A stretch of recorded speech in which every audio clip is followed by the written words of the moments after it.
Hello everyone, and welcome back to Mr. Sleepy Crime. I know many of you enjoy listening to these stories as you fall asleep. So before you drift off, I'd love for you to leave a comment letting me know where in the world you're tuning in from. And if you're enjoying the story, don't forget to like and subscribe. It really helps the channel grow. Before we begin, I want to acknowledge that this story involves real people and real tragedies. We tell these stories not for entertainment, but to remember the victims and perhaps help others recognize the warning signs that could prevent similar tragedies. For the best experience, feel free to lower the volume a little, just enough to let the story gently carry you off to sleep. Alright, please get comfortable, dim the lights, and let's dive into tonight's first story. Tonight we're going to explore one of the most talked about cases in American true crime history. A story that divided a nation. A tale of marriage, ambition, betrayal, and ultimately tragedy. This is the story of Betty Broderick, a woman who seemed to have everything until she lost it all. Elizabeth Ann Bisceglia was born on a crisp November day in 1947 in the comfortable suburbs of Bronxville, New York. She was the third of 6 children in a strict Catholic family.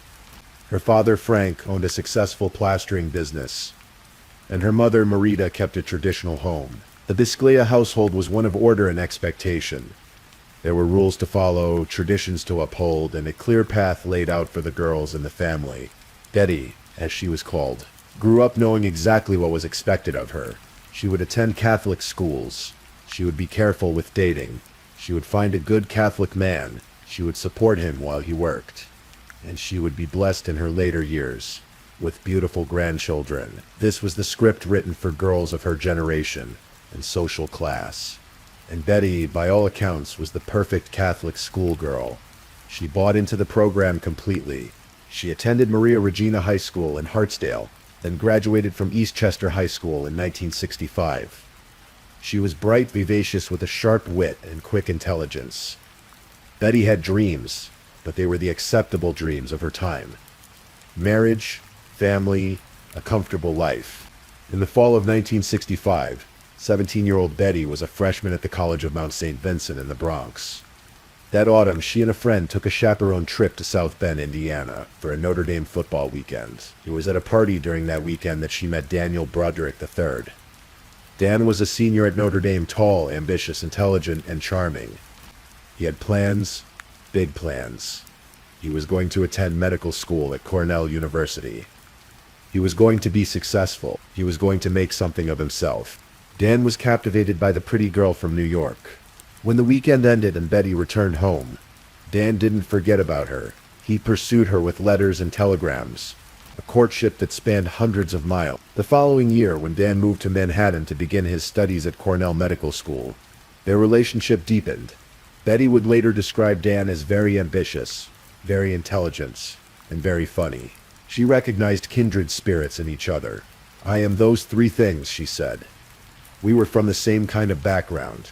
We both wanted the same things in the future." Dan asked Betty to marry him repeatedly. Every day for 3 years, she would later recall. Finally, Betty said yes.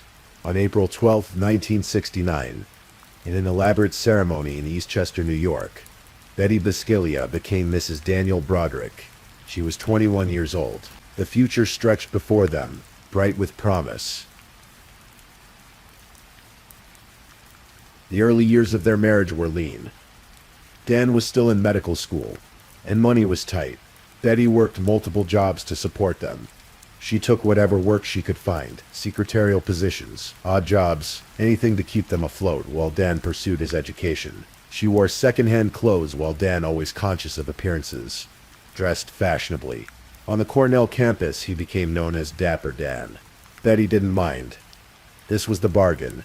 She supported him now, and later they would reap the rewards together. In January of 1970, their first daughter, Kimberly, was born.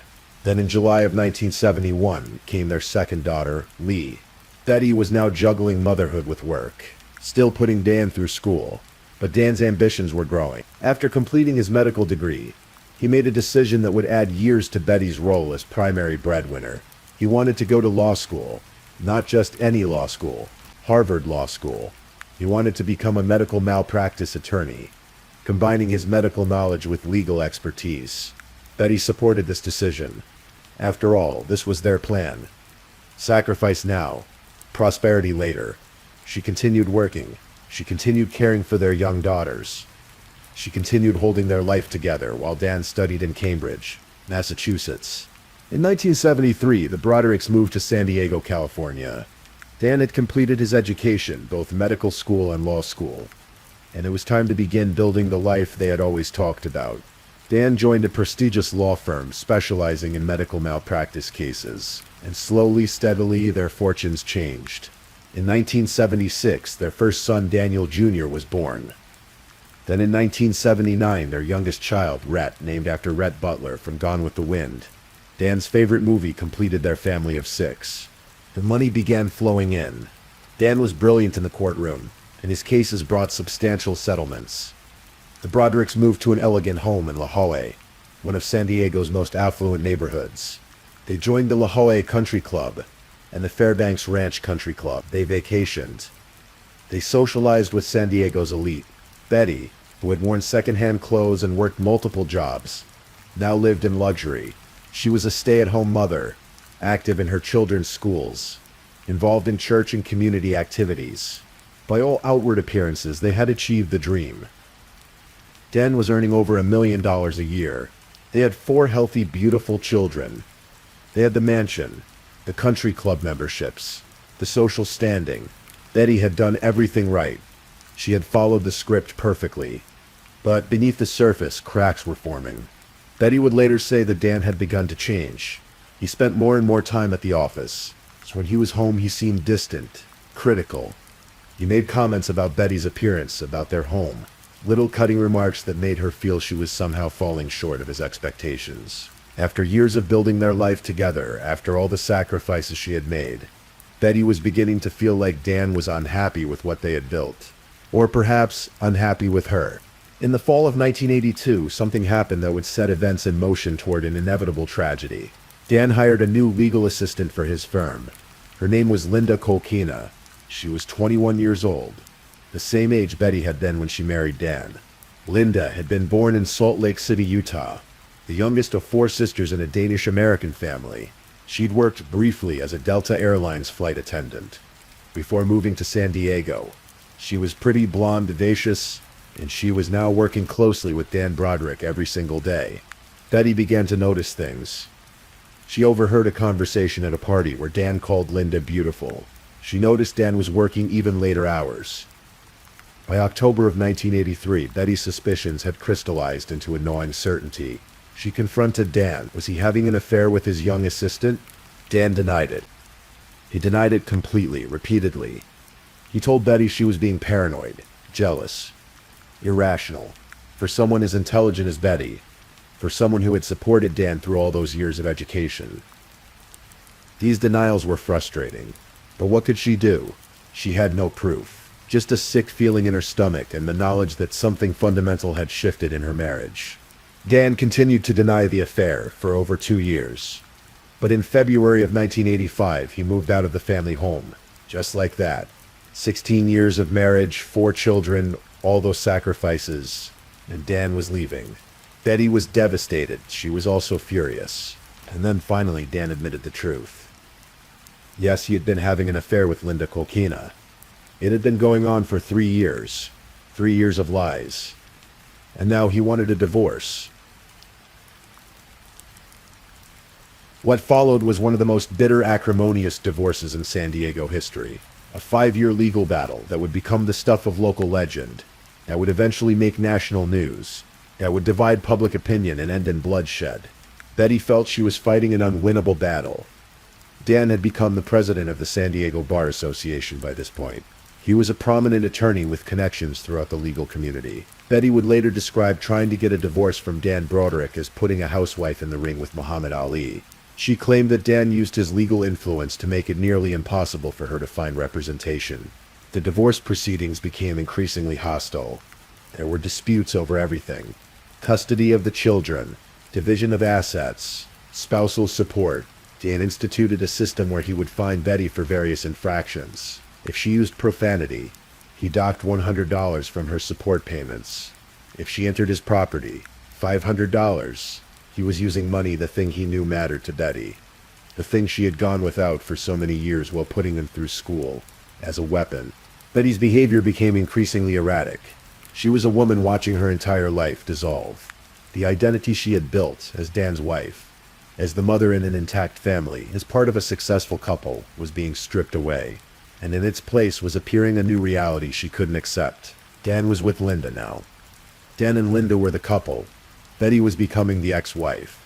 The bitter, angry ex-wife. She left hundreds of messages on Dan's answering machine. The messages were filled with profanity, with rage, with anguish. She called Linda obscene names. She called Dan every name she could think of. Sometimes she left dozens of messages in a single day. On one occasion, Betty discovered that Linda had baked a Boston cream pie for Dan. She went to Dan's house, let herself in, and smeared the pie all over his bed and belongings. On another occasion, she spray-painted the walls of his home. Dan obtained restraining order after restraining order. Betty violated them. She was jailed twice for contempt. Nothing seemed to make her stop. Meanwhile, the custody battle was raging. Betty had been, by all accounts, a devoted mother throughout the marriage. But now, overwhelmed by anger and despair, she seemed to be unraveling in what appeared to be an attempt to prove Dan couldn't handle single parenthood. Betty began dropping the children off at Dan's doorstep one by one with all their belongings. But the plan backfired. Dan took over as primary parent. He sought and eventually won sole custody of all 4 children. Betty had lost her husband. Now she was losing her children too. In 1986, Dan wanted to sell the family home. Betty refused to sign the papers. Dan went to court, got a judge to sign over Betty's half, and sold the house anyway. Half the proceeds went to Betty, but that wasn't the point. The point was that Dan had taken away her home. The home she had made, the home where she had raised their children, the home that represented all those years together. Betty's response was shocking even by the standards of their already shocking divorce. She drove her car through the front door of Dan's new home. The children were inside at the time. Betty was placed on a 72-hour psychiatric hold. The divorce was finally finalized in January of 1989, 4 years after Dan had moved out. Betty was awarded $16,000 a month in alimony, a substantial sum, but far less than she felt she deserved after giving 16 years to the marriage. Dan retained custody of the children, though Betty had visitation rights. Dan had moved on with his life. Betty was stuck in the past, unable to let go, unable to move forward, and Dan was about to do something that Betty would experience as the ultimate betrayal. On April 22, 1989, Daniel Broderick married Linda Kolkina in the backyard of their home in the Marston Hills neighborhood of San Diego. Linda, who had been worried about Betty's increasingly unstable behavior, had begged Dan to wear a bulletproof vest to their wedding. Dan refused. But he did hire security guards to patrol the event. The wedding went ahead without incidents. Betty didn't appear. Dan and Linda married, exchanged vows and celebrated with friends and family. Then they left for a honeymoon in the Caribbean, just as Dan and Betty had once honeymooned together. For Betty, Dan's marriage to Linda represented a finality she couldn't accept. As long as Dan was just living with Linda, Betty could imagine that it might end, that Dan might come to his senses, that their family might somehow be put back together. But marriage meant this was permanent. Marriage meant Linda had won. Betty would later claim that after the wedding, Linda taunted her. She said Linda mailed her advertisements for wrinkle cream and weight loss products. She said Linda sent her photos of herself and Dan with anonymous notes saying things like, "Eat your heart out, bitch." Whether these claims were true or products of Betty's disturbed mental state, no one can say for certain. Linda's friends said such behavior was completely out of character for her. What is certain is that in March of 1989, 1 month before Dan and Linda's wedding, Betty purchased a Smith & Wesson .38 caliber revolver. She told a friend she bought it for protection. But protection from what or whom she didn't specify. The months after Dan and Linda's wedding were torture for Betty. Her children were talking about Dan and Linda's plans to have children together. The thought of Dan creating a new family, of experiencing the joy of new babies with Linda while Betty's own childbearing years were over, was unbearable. Betty was gaining weight. She felt she couldn't remarry. She felt replaced, discarded, erased. The voices in her head grew louder.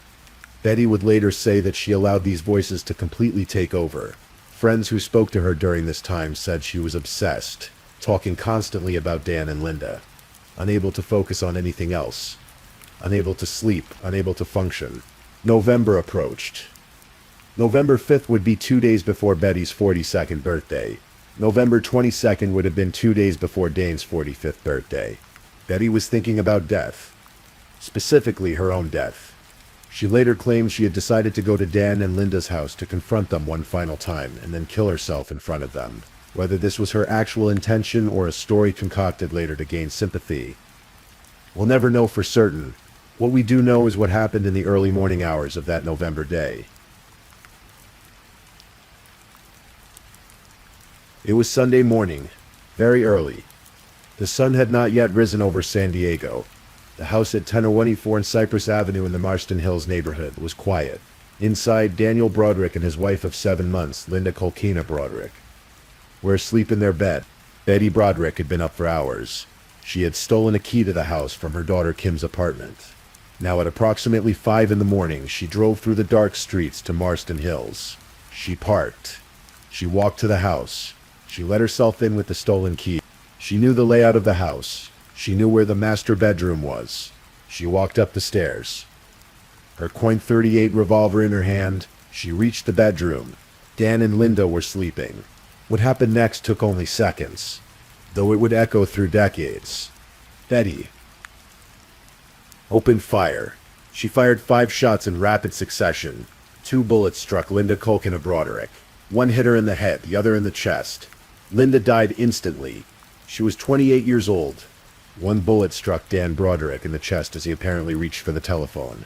According to Betty's later statements, Dan said, "Okay, you shot me. I'm dead." Then he died. He was 17 days away from his 45th birthday. 1 bullet hit the wall. 1 hit a nightstand. Before leaving, Betty ripped the telephone from the wall so neither Dan nor Linda could call for help. Though by that point, help would have been too late for Linda, and nearly too late for Dan. Betty fled the scene. She drove to her daughter Lee's apartment. She called Lee and asked her to go to Betty's house to check on the younger boys. Betty also asked Lee to get a key to a safe where Betty kept valuables and her address book. Lee went to her mother's house where she encountered police. She told them she hadn't seen her mother and was just there to get laundry. Later that same day, Betty Broderick turned herself in to the La Jolla Police Department. She confessed to the shooting. She said she had not intended to kill them. She said she only wanted to talk to Dan, and then kill herself. She said Linda had cried out, and Betty was startled into firing, but the evidence told a different story. The evidence suggested this was no accident, no moment of startled panic. 5 shots fired, multiple restraining orders violated, months of threatening phone messages, a gun purchased months in advance. 5 days after the murders, over 600 people attended the funeral for Dan and Linda Broderick at St. Joseph's Cathedral. Linda's wooden coffin was covered in white roses. Dan's was covered in red roses. They were buried together, side by side in matching coffins. In death, they would not be separated. The question everyone was asking was why? Why had Betty Broderick, a mother of 4, a woman who had once seemed to have everything, committed such a horrific act? Betty Broderick's first trial began in October of 1990, almost a year after the murders. Her defense team argued that she had suffered years of psychological abuse at Dan's hands. They presented Betty as a woman who had been driven to the breaking point by an unfair divorce, by a powerful ex-husband who used his legal connections to destroy her, by years of emotional torment.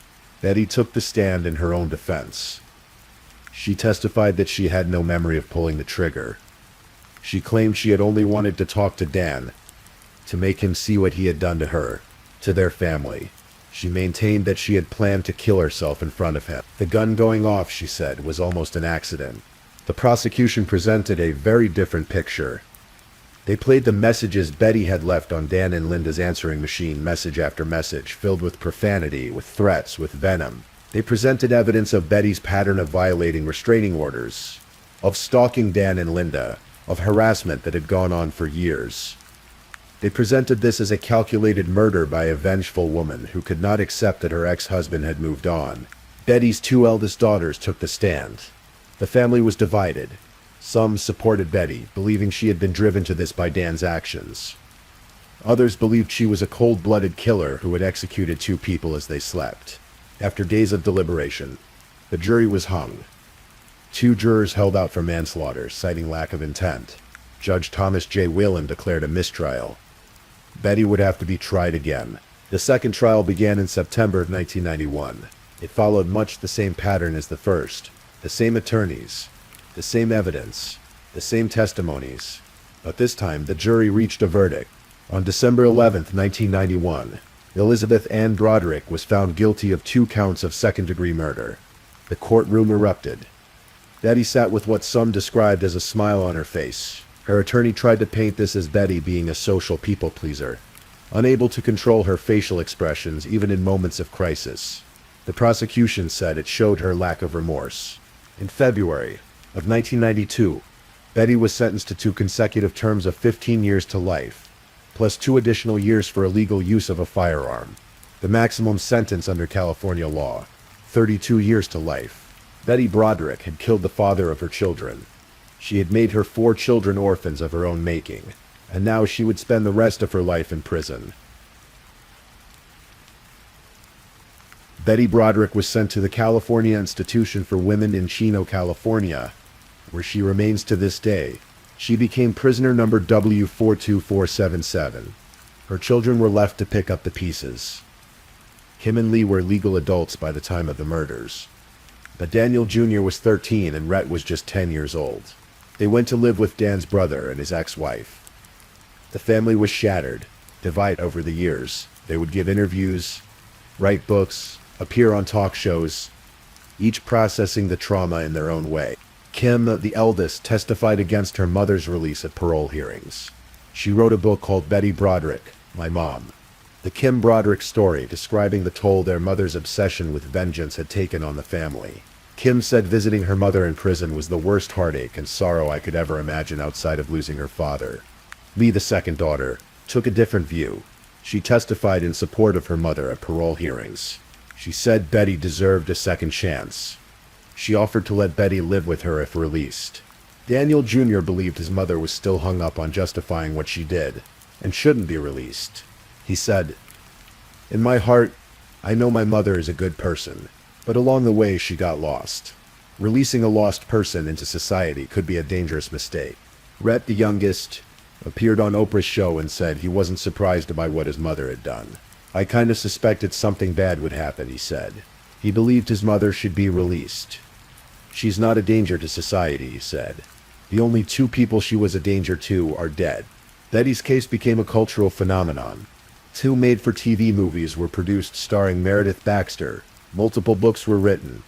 The case appeared on countless true crime shows. In 2020, the 2nd season of the series Dirty John was dedicated to Betty's story. People remained fascinated by the case and divided. Some saw Betty as a villain, a narcissistic, vengeful woman who murdered 2 people in cold blood because she couldn't handle rejection. They pointed to her comfortable alimony, her visitation rights with her children, her options for rebuilding her life. They said she had choices, and she chose murder. Others saw Betty as a victim, a woman from a different generation who had given the best years of her life to a man who discarded her for a younger model.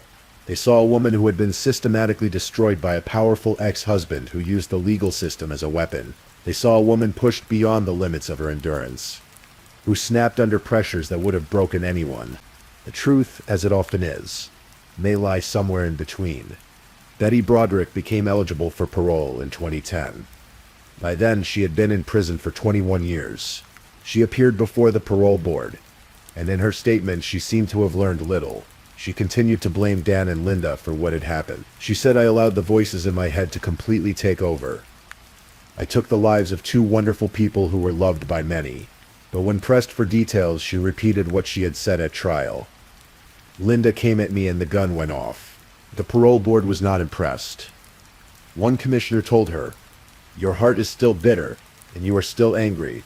Her parole was denied. In 2017, Betty appeared before the parole board again. Again, her request was denied. Richard Sachs, a deputy district attorney who handled the hearing, said, "Betty Broderick is an unrepentant woman. She has no remorse and zero insight into the killings. She just basically said they drove me to do this." Betty wrote letters from prison maintaining that she had been a victim of domestic abuse, a psychological coercion, of a system stacked against women of her generation. She wrote, "This was a case of domestic abuse, a pattern of coercive control that lasted throughout our marriage until the day I killed them." But the parole board saw things differently. They saw a woman who still blamed everyone but herself. A woman who showed no real remorse. A woman who, even after decades in prison, hadn't developed insight into her action. Betty Broderick will not be eligible for parole again until 2032. At that time, she will be 84 years old.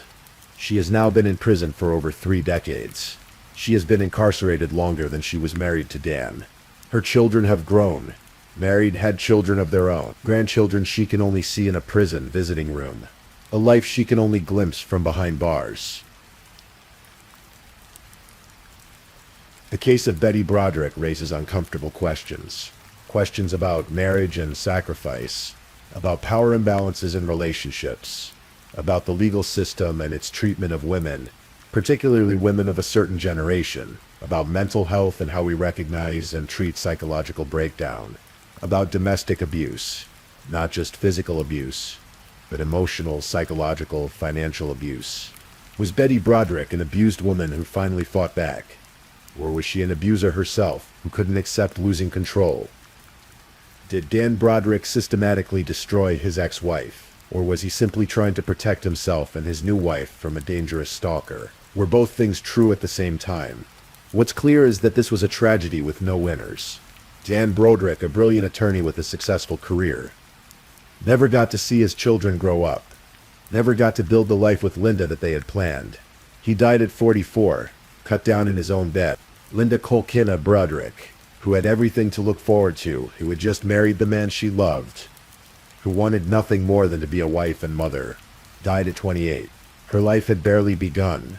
Betty Broderick, who had played by all the rules, who had done everything she was told a good wife and mother should do, destroyed her own life and the lives of her children.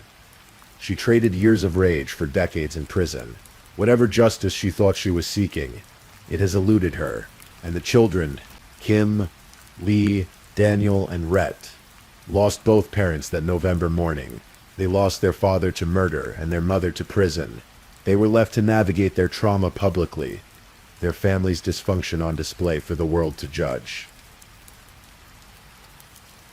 The case of Betty Broderick serves as a cautionary tale about what happens when relationships go toxic, when communication breaks down entirely, when hurt and anger are allowed to fester and grow until they consume everything in their path.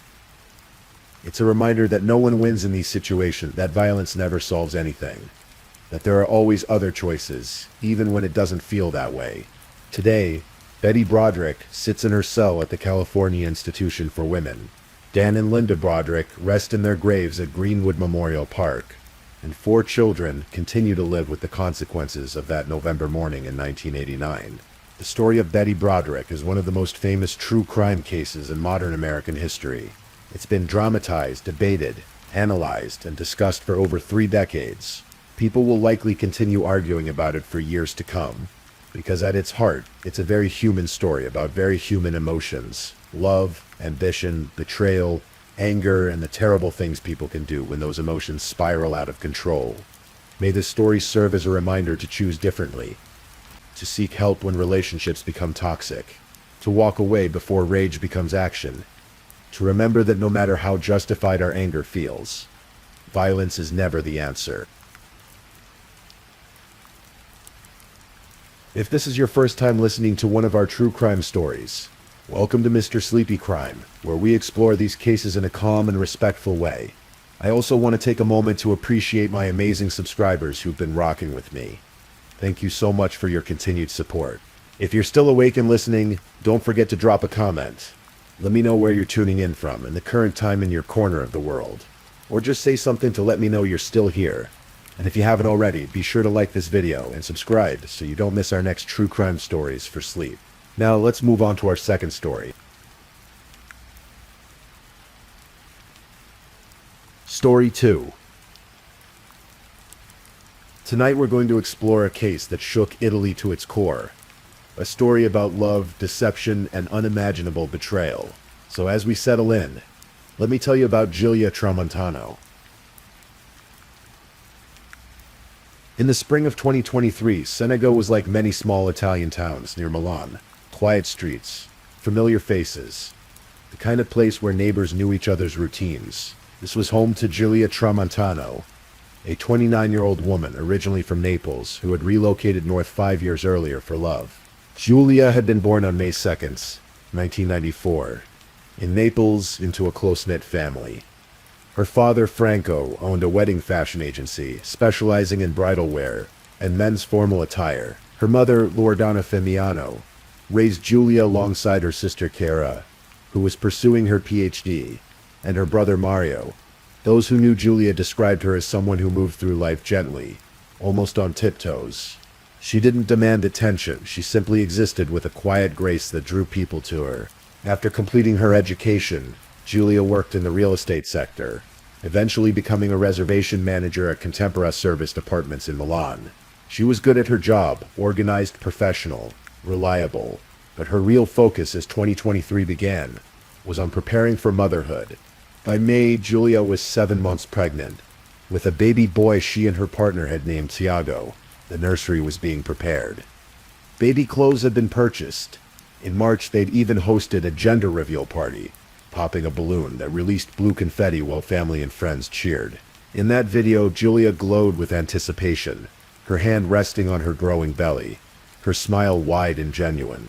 The father of her child was Alessandro Impadiario, a 30-year-old bartender at one of Milan's most prestigious venues, the Armani Bamboo Bar. Handsome, charming, well-dressed in the tailored style required by his upscale workplace. Alessandro seemed like the perfect partner. He already had one child from a previous relationship, and to Giulia, he appeared ready to embrace fatherhood again. They shared an apartment in Senego, a modest space where they built what Giulia believed was their future together. But underneath the surface of their seemingly normal life, Alessandro was constructing something else entirely, a web of lies so intricate, so carefully maintained, that when it finally unraveled, the consequences would be fatal. To understand what happened to Giulia, we need to understand who Alessandro Impagnatiolo really was beneath the polished exterior. While Giulia was planning a nursery and choosing baby names, Alessandro was living a completely separate existence. At the Armani Bamboo Bar, where he worked, mixing drinks for wealthy clientele, he had begun a relationship with a colleague, a 23-year-old woman of Italian-English heritage. Let's call her AC, as that's how she's been identified in court documents to protect her identity. The relationship with AC had started sometime in early 2021, initially as friendship between co-workers, then evolving into something more. But here's the crucial detail. AC had no idea Giulia existed. From the very beginning, Alessandro had told AC that he was single, available, interested in building a future with her. Alessandro's ability to maintain these two separate worlds was remarkable in its thoroughness and chilling in its calculation. He would tell Giulia he was working late, then spend evenings with AC. He created entirely fabricated stories for each woman about where he was, what he was doing, who he was with. Neither woman had any reason to suspect the other existed. Then AC became pregnant. This should have been the moment Alessandro's carefully constructed lies collapsed. But instead of telling the truth, he doubled down. He convinced AC to terminate the pregnancy, using various manipulations and reassurances. She made the difficult decision to have an abortion, a choice she would later describe in court as the most painful of her life. Meanwhile, Giulia was also pregnant, unknowingly carrying her child at the same time. Alessandro was dealing with AC's pregnancy. As Giulia's belly grew and the reality of impending fatherhood became unavoidable, Alessandro faced a problem. He couldn't keep both relationships going once Giulia gave birth. The evidence of his lies would be impossible to hide, so he began to search for solutions. In late 2022, around December, Alessandro started researching rat poison online. He looked up dosages. He searched for information about how much would be needed to harm a person, how to administer it without detection, how long it would take to work. He researched whether poison could cause a miscarriage, and then he started putting the poison in Julia's food. Julia began experiencing terrible stomach pains. She felt nauseous, weak, as though something was fundamentally wrong with her body. She confided in friends that she felt like she'd been drugged, though she never suspected Alessandro. The idea that the man she loved, the father of her child, could be slowly poisoning her was simply unthinkable. But the poison didn't work the way Alessandro hoped. Julia remained pregnant, the baby continued to develop, and time was running out. In April 2023, AC's world began to shift. Small inconsistencies in Alessandro's story started to accumulate. She'd borrow his tablet for a trip, and while using it, she'd stumble upon something in the browser history. Searches for creating fake documents. Digging deeper, she found an Excel file. Images of DNA test templates. That's when AC discovered the fake DNA test Alessandro had created. See, when Julia became pregnant, Alessandro had told AC about it, but he'd framed it as someone else's problem. He claimed that Julia was an ex who had mental health issues, that she'd gotten pregnant by another man during a trip to Naples, and that she was trying to trap him into believing the child was his. To prove his story, he'd shown AC a DNA test proving he wasn't the father, except the DNA test was completely fabricated. Alessandro had created it himself using downloaded templates and image editing. When AC discovered this deception, she was devastated. Everything she'd believed about Alessandro, about their relationship, about the abortion she'd undergone, all of it had been built on lies. But rather than immediately confronting him, she decided to gather more evidence. She wanted to be certain before she acted. By late May, both women were becoming aware of the truth. Julia had started to suspect Alessandro was hiding something. His behavior had become increasingly erratic.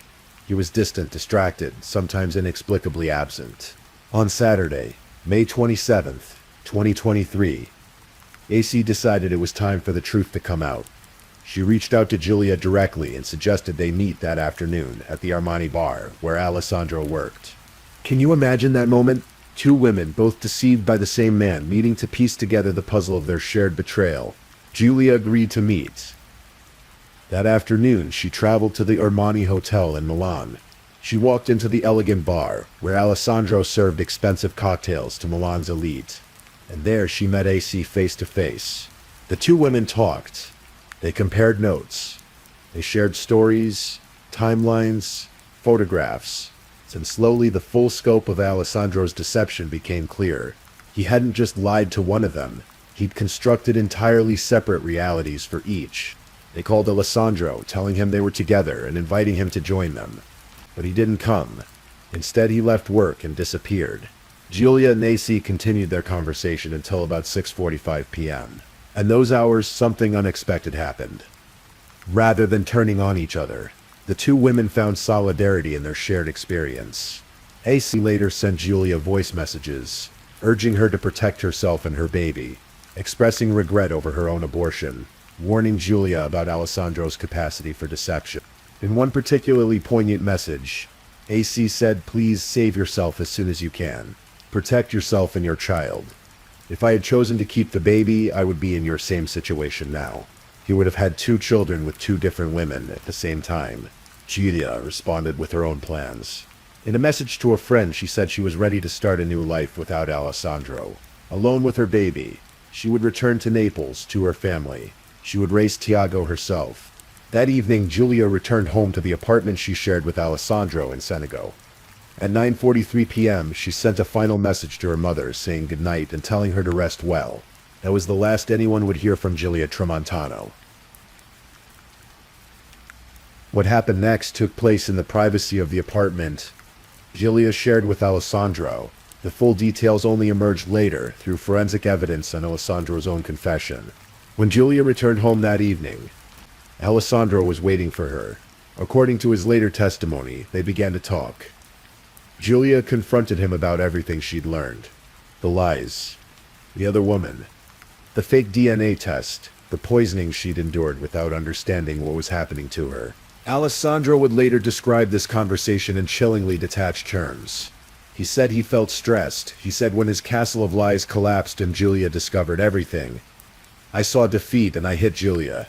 But the forensic evidence tells a more brutal story. At some point during their conversation, Giulia was in the kitchen area, cutting vegetables with a knife. Alessandro waited, and then, as she turned away from him, perhaps returning to the kitchen, perhaps simply moving through their home, he attacked. The first stab wound was to her back. Giulia had no time to defend herself. The medical examiner would later confirm that there were no defensive wounds on her body, no signs that she had the opportunity to fight back or protect herself. Alessandro struck 37 times in total, primarily targeting her neck and chest. The autopsy would reveal that both Giulia and the baby she was carrying, little Thiago at 7 months of gestation, had significant amounts of rat poison in their systems. Alessandro's months-long attempt to cause a miscarriage had failed to prevent the pregnancy, but the poison had been there all along, slowly accumulating in both their bodies. After killing Giulia, Alessandro faced a new problem: what to do with her body. The apartment was covered in blood, despite his attempts to contain the scene. Forensic investigators would later use luminol, a chemical that makes blood glow even after cleaning attempts, to reveal the full extent of what had happened. Blood was everywhere: on the floors, on the furniture, in the car. Alessandro made multiple attempts to dispose of Giulia's body. First, he tried to burn it in the bathtub using denatured alcohol. When that failed, he wrapped the body and moved it to the garage, attempting again to burn it, this time using gasoline. Both attempts were unsuccessful. At some point during these horrific hours, Alessandro's phone rang. It was AC, checking in via video call. Alessandro answered, chatting casually while Giulia's body was hidden nearby. He lied about Giulia's whereabouts, maintaining his composure while surrounded by evidence of murder. The next day was Sunday, May 28th. Alessandro went to work at the Armani bar as scheduled, serving drinks and making conversation as though nothing had happened. Giulia's body was hidden in his car's trunk during his shift. After work, Alessandro did something that would later strike investigators as particularly disturbing. He drove to his mother's house for lunch, with Giulia's body still in the trunk. He sat down to a family meal, made conversation, acted normally, all while his murdered girlfriend and unborn son were meters away in his vehicle. Later that Sunday afternoon, Alessandro went to the police station and filed a missing person report. He claimed Giulia had simply left, that he'd last seen her that morning in bed wearing her pajamas when he'd departed for work. He suggested she might have run away, might be having some kind of mental health crisis. He even provided police with a fake address where they might look for her. Giulia's family knew immediately that something was wrong. Her sister Chiara contacted the television program Chio La Vista, who had seen them. That very evening, desperate for help finding her sister, Giulia's phone was no longer active. She wasn't responding to messages. For a woman 7 months pregnant who was always in close contact with her family, this disappearance was completely out of character. The investigation moved quickly. Police found biological traces of Giulia's blood in Alessandro's car. His story about last seeing her Sunday morning contradicted other evidence. His behavior was increasingly suspicious, and investigators pressed him harder during questioning. Between May 31st and June 1st, just days after filing the missing persons report, Alessandro's carefully maintained facade finally crumbled completely. At 2:30 in the morning on June 1st, he confessed. He admitted to killing Giulia.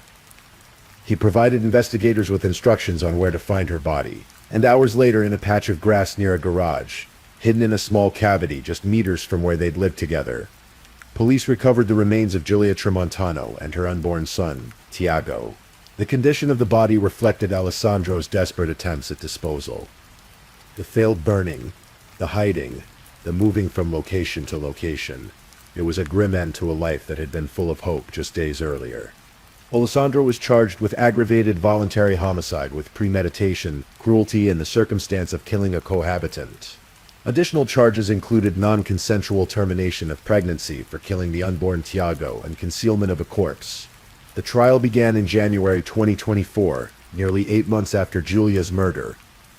Alessandro Impagliato, detained in Milan's San Vittore prison since his arrest, appeared in court to face justice.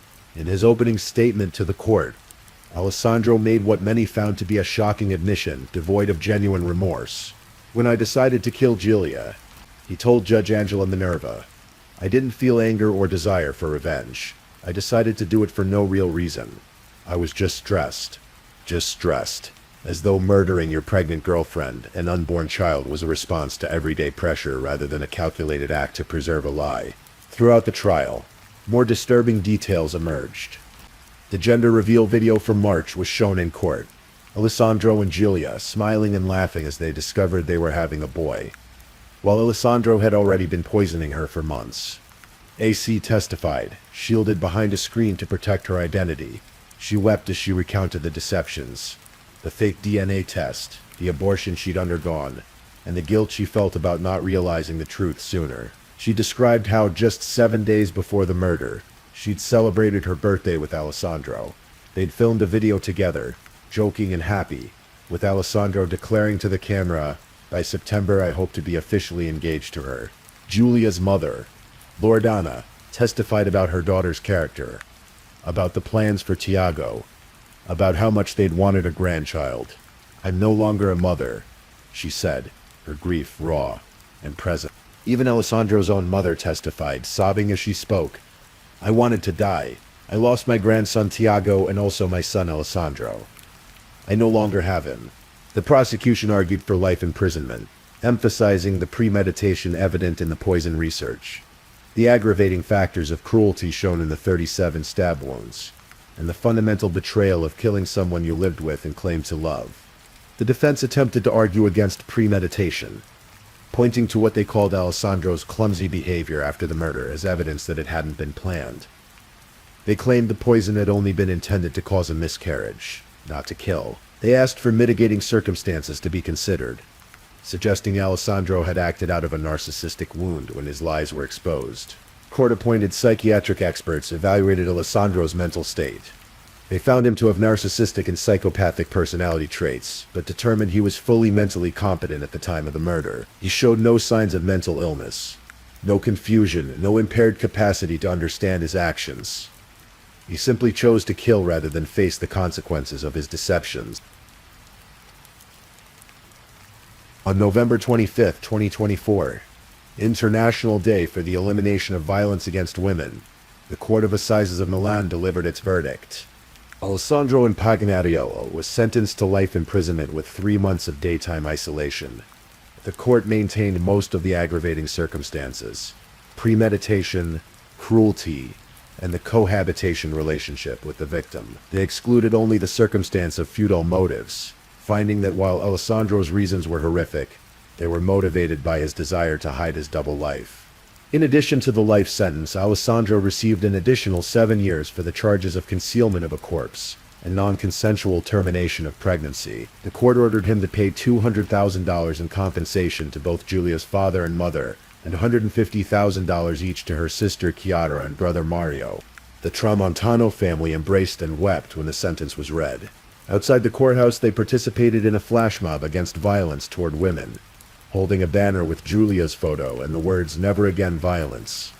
Alessandro sat impassively during the verdict, his expression blank, making no spontaneous statements. The case went to appeal, as is standard in Italian law. In June 2025, the appeals court upheld the life sentence, but excluded the aggravating circumstance of premeditation, a decision that angered Giulia's family. Her sister Chiara took to social media, calling it a disgrace and questioning a justice system that could find any mitigation in such brutal premeditated acts.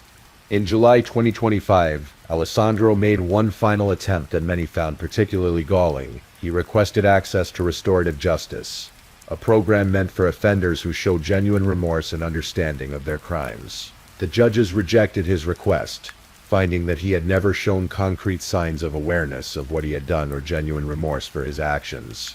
Today, Giulia Tramontano and her unborn son Tiago are remembered throughout Italy as symbols of a broader conversation about gender-based violence and femicide, along with another case that occurred later in 2023, the murder of university student Giulia Cecchettin by her ex-boyfriend Giulia Tramontano's death, sparked national protests and calls for societal change. The municipality of Milan awarded Giulia the Ambrogino d'Oro alla Memoria, a posthumous honor. The municipality of Senago, where she lived and died, created a program of events called Per Giulia, for Giulia in her memory. The Italian rock band Pinguini Tarici Nucleari wrote a song called Migliori, better dedicated to Giulia, ensuring her memory lives on in music and culture. Julia's father, Franco, and her family have become advocates for awareness about domestic violence. They speak publicly about the warning signs, about the ways abusers manipulate and deceive, about the importance of believing women when they report feeling unsafe. The case revealed something important about the nature of violence against women. It often doesn't look the way we expect. Alessandro Impagliello wasn't a stereotypical monster. He was educated, well-dressed, charming, employed at a luxury establishment. He could maintain complex lies and present a pleasant face to the world. This is what makes such violence so insidious and so difficult to prevent. Giulia's sister Chiara continues to speak out, rejecting the notion that men who commit such acts are monsters or mentally ill anomalies. She argues, as many advocates do, that these are the products of a culture that doesn't sufficiently value women's lives, that tolerates controlling behaviors in relationships, that fails to take seriously the early warning signs of abuse. If there are lessons to take from Giulia's story, perhaps they are these. Trust your instincts. If something feels wrong in a relationship, it probably is. Reach out to loved ones if you feel isolated or controlled, and recognize that abuse and violence don't always look like what we've been taught to expect. Sometimes they wear a nice suit and serve expensive cocktails and know exactly what to say to convince you everything is fine. Giulia Tramontano was planning to become a mother. She was building a nursery. She had a name picked out, Tiago. She had dreams of watching her son grow, of building a life as a family. All of that was taken from her by someone who couldn't face the truth of his own actions. She deserved better. Tiago deserved better. And their memory challenges us to do better, to recognize the signs, to believe victims, to create a society where such tragedies become impossible. If you're still awake and listening, check whether you've left your little goodnight comment. I always check your comments before I sleep too. And if you haven't already, don't forget to like this video and subscribe so you don't miss our next true crime stories for sleep. Meanwhile, let's move on to our third story. Story 3. Tonight we travel to the quiet farmlands of Iowa, where cornfields stretch toward endless horizons and neighbors know each other by name. This is the story of Ryan Cooper, a devoted father, a third-generation farmer, and a man whose life was cut short in the most unthinkable way. It's a story about secrets hidden behind closed doors, about messages sent in the dead of night, and about a crime that would take nearly 3 years to unravel.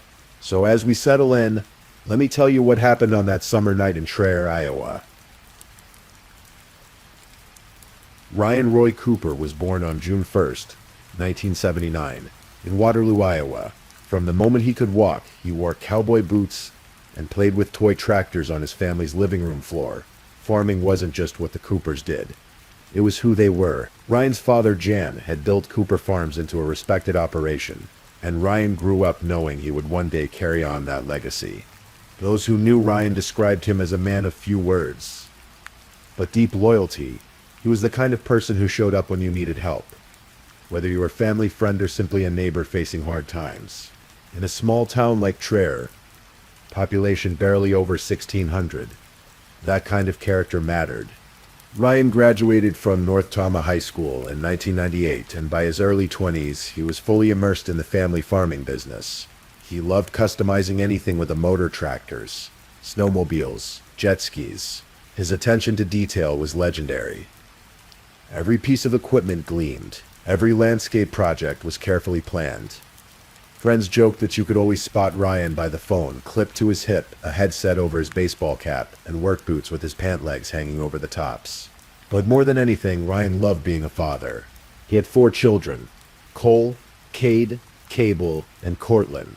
3 were still young when this story takes place, sleeping soundly in their beds, while their father worked late or relaxed in his favorite recliner downstairs. Ryan took his kids on annual trips to Wisconsin in the summer, spent weekends at the Lake of the Ozarks, and never missed a school event or sports game. His sister Michelle would later say that it was clear from a young age that Ryan had a fondness for little ones. Fatherhood suited him completely. By 2021, Ryan had been married to Karina Sue Cooper for several years. They lived together in a farmhouse at 1846 K Avenue, about 7 miles southwest of Traer. The house sat among the fields Ryan worked every day. a place where the only sounds at night were crickets and the occasional rustle of corn stalks in the wind. To the outside world, they seemed like any other rural Iowa family. But inside that house, something had been growing in the shadows. Something that would soon shatter everything Ryan had built. Karina Cooper ran a small barber shop from their home. It gave her independence, a chance to interact with people beyond the isolation of farm life. She cut hair, made conversation, built relationships with her clients.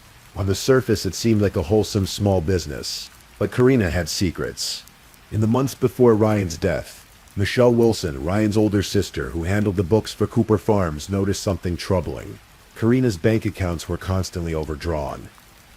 It happened so frequently that it became a pattern. Karina would later claim it was just forgetfulness, that she had cash from her barber shop, but forgot to make deposits. But the numbers told a different story. Ryan managed the family finances, and he was meticulous about it. Cooper Farms was the family legacy, and nearly all of Ryan's assets were tied up in it. Karina had very little money of her own, and according to testimony that would later emerge in court, she wanted things Ryan didn't think they could afford. Home remodels, a second property, a different kind of life. The marriage looked normal from the outside. When Karina would later testify in her own defense, she described their relationship as good and normal. But normal families don't have one spouse telling witnesses, "I want him dead. I could shoot him in the face." Yes, you heard that correctly. Two different witnesses would later tell police that Karina had said exactly that. Those words would come back to haunt her. But there was someone else in this story. Someone who should have been just another client at Karina's home barber shop. His name was Houston Danker. Houston William Danker was 24 years old when he met Karina. He lived in Schellsburg, about 40 miles from Traer, and he had children of his own. Karina cut his hair. She babysat his kids a few times. In a town where rumors spread like wildfire, people began to talk. Were they having an affair? Danker would initially describe their relationship to police as that of gay best friends, a bizarre claim meant to deflect suspicion.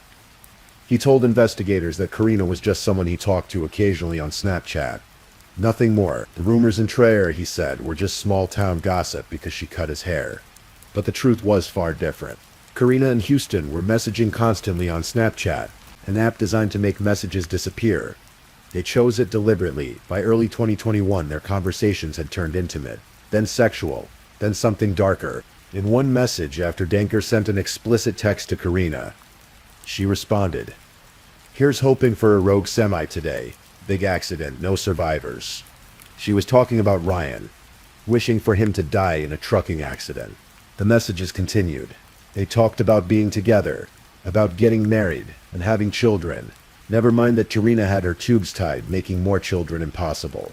Never mind that they were both already parents. This was a fantasy they were building together. Message by message in the dead of night while their families slept. But fantasies, no matter how elaborate, require something to make them real. And Karina stood to inherit something valuable if Ryan died. Over $500,000 in life insurance policies. In the months leading up to June 2021, their messages took on a more sinister tone. They weren't just wishing Ryan would die in an accident anymore. They were making plans. June 17th, 2021 was a Thursday. Summer in Iowa when the days are long and humid, and the sun doesn't set until well after 8 p.m. Ryan and Karina returned home that evening around 8 o'clock. Their three youngest children were upstairs. Settling in for the night, Ryan, as he often did, got comfortable in his favorite recliner in the living room. It was his spot, the place where he could finally relax after a long day of farming. What Ryan didn't know was that his phone had been tracked all evening, that his wife had been messaging someone, that plans set in motion months earlier were now reaching their final terrible conclusion. At 9:04 p.m., Houston Danker's phone pinged near the Cooper residence. It passed by again at 9:25 p.m., and once more at 9:40 p.m., 3 times within an hour, driving past the farmhouse. Inside the house, Ryan had fallen asleep in his recliner, around 3:30 in the morning when the world was at its darkest and quietest.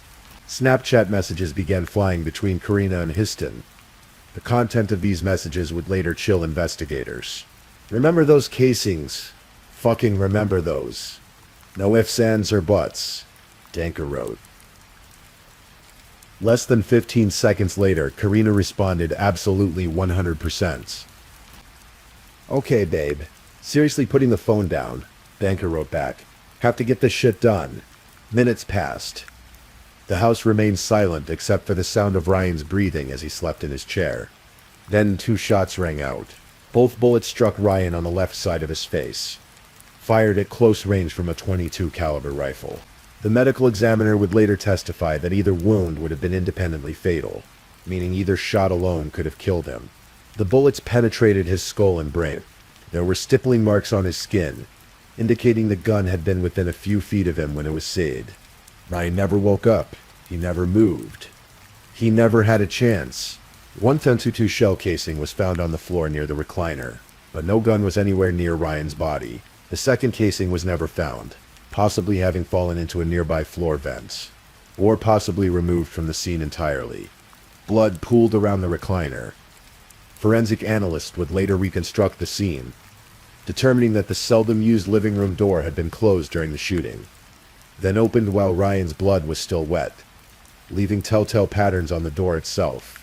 Upstairs, 3 children slept through their father's murder. At 4:35 a.m., a 911 call came into the Tama County Sheriff's Office. Someone had been shot at 1846 K Avenue in Trier. The records don't specify exactly who made that call, but when Deputy Kyle Fangman arrived at the scene 7 minutes later, he found something that would haunt everyone who saw it. Ryan Cooper's body was still in the recliner, his face destroyed by the 2 gunshots, and Karina Cooper was sitting on top of him, not beside him, not kneeling next to him. She was sitting on top of her dead husband's body, rubbing her face against his bloodied face. Deputy Fangman asked her to step outside. Karina and the 3 children who had been in the house were taken out onto the lawn while investigators began processing what was clearly a homicide. But Karina's behavior was already raising red flags.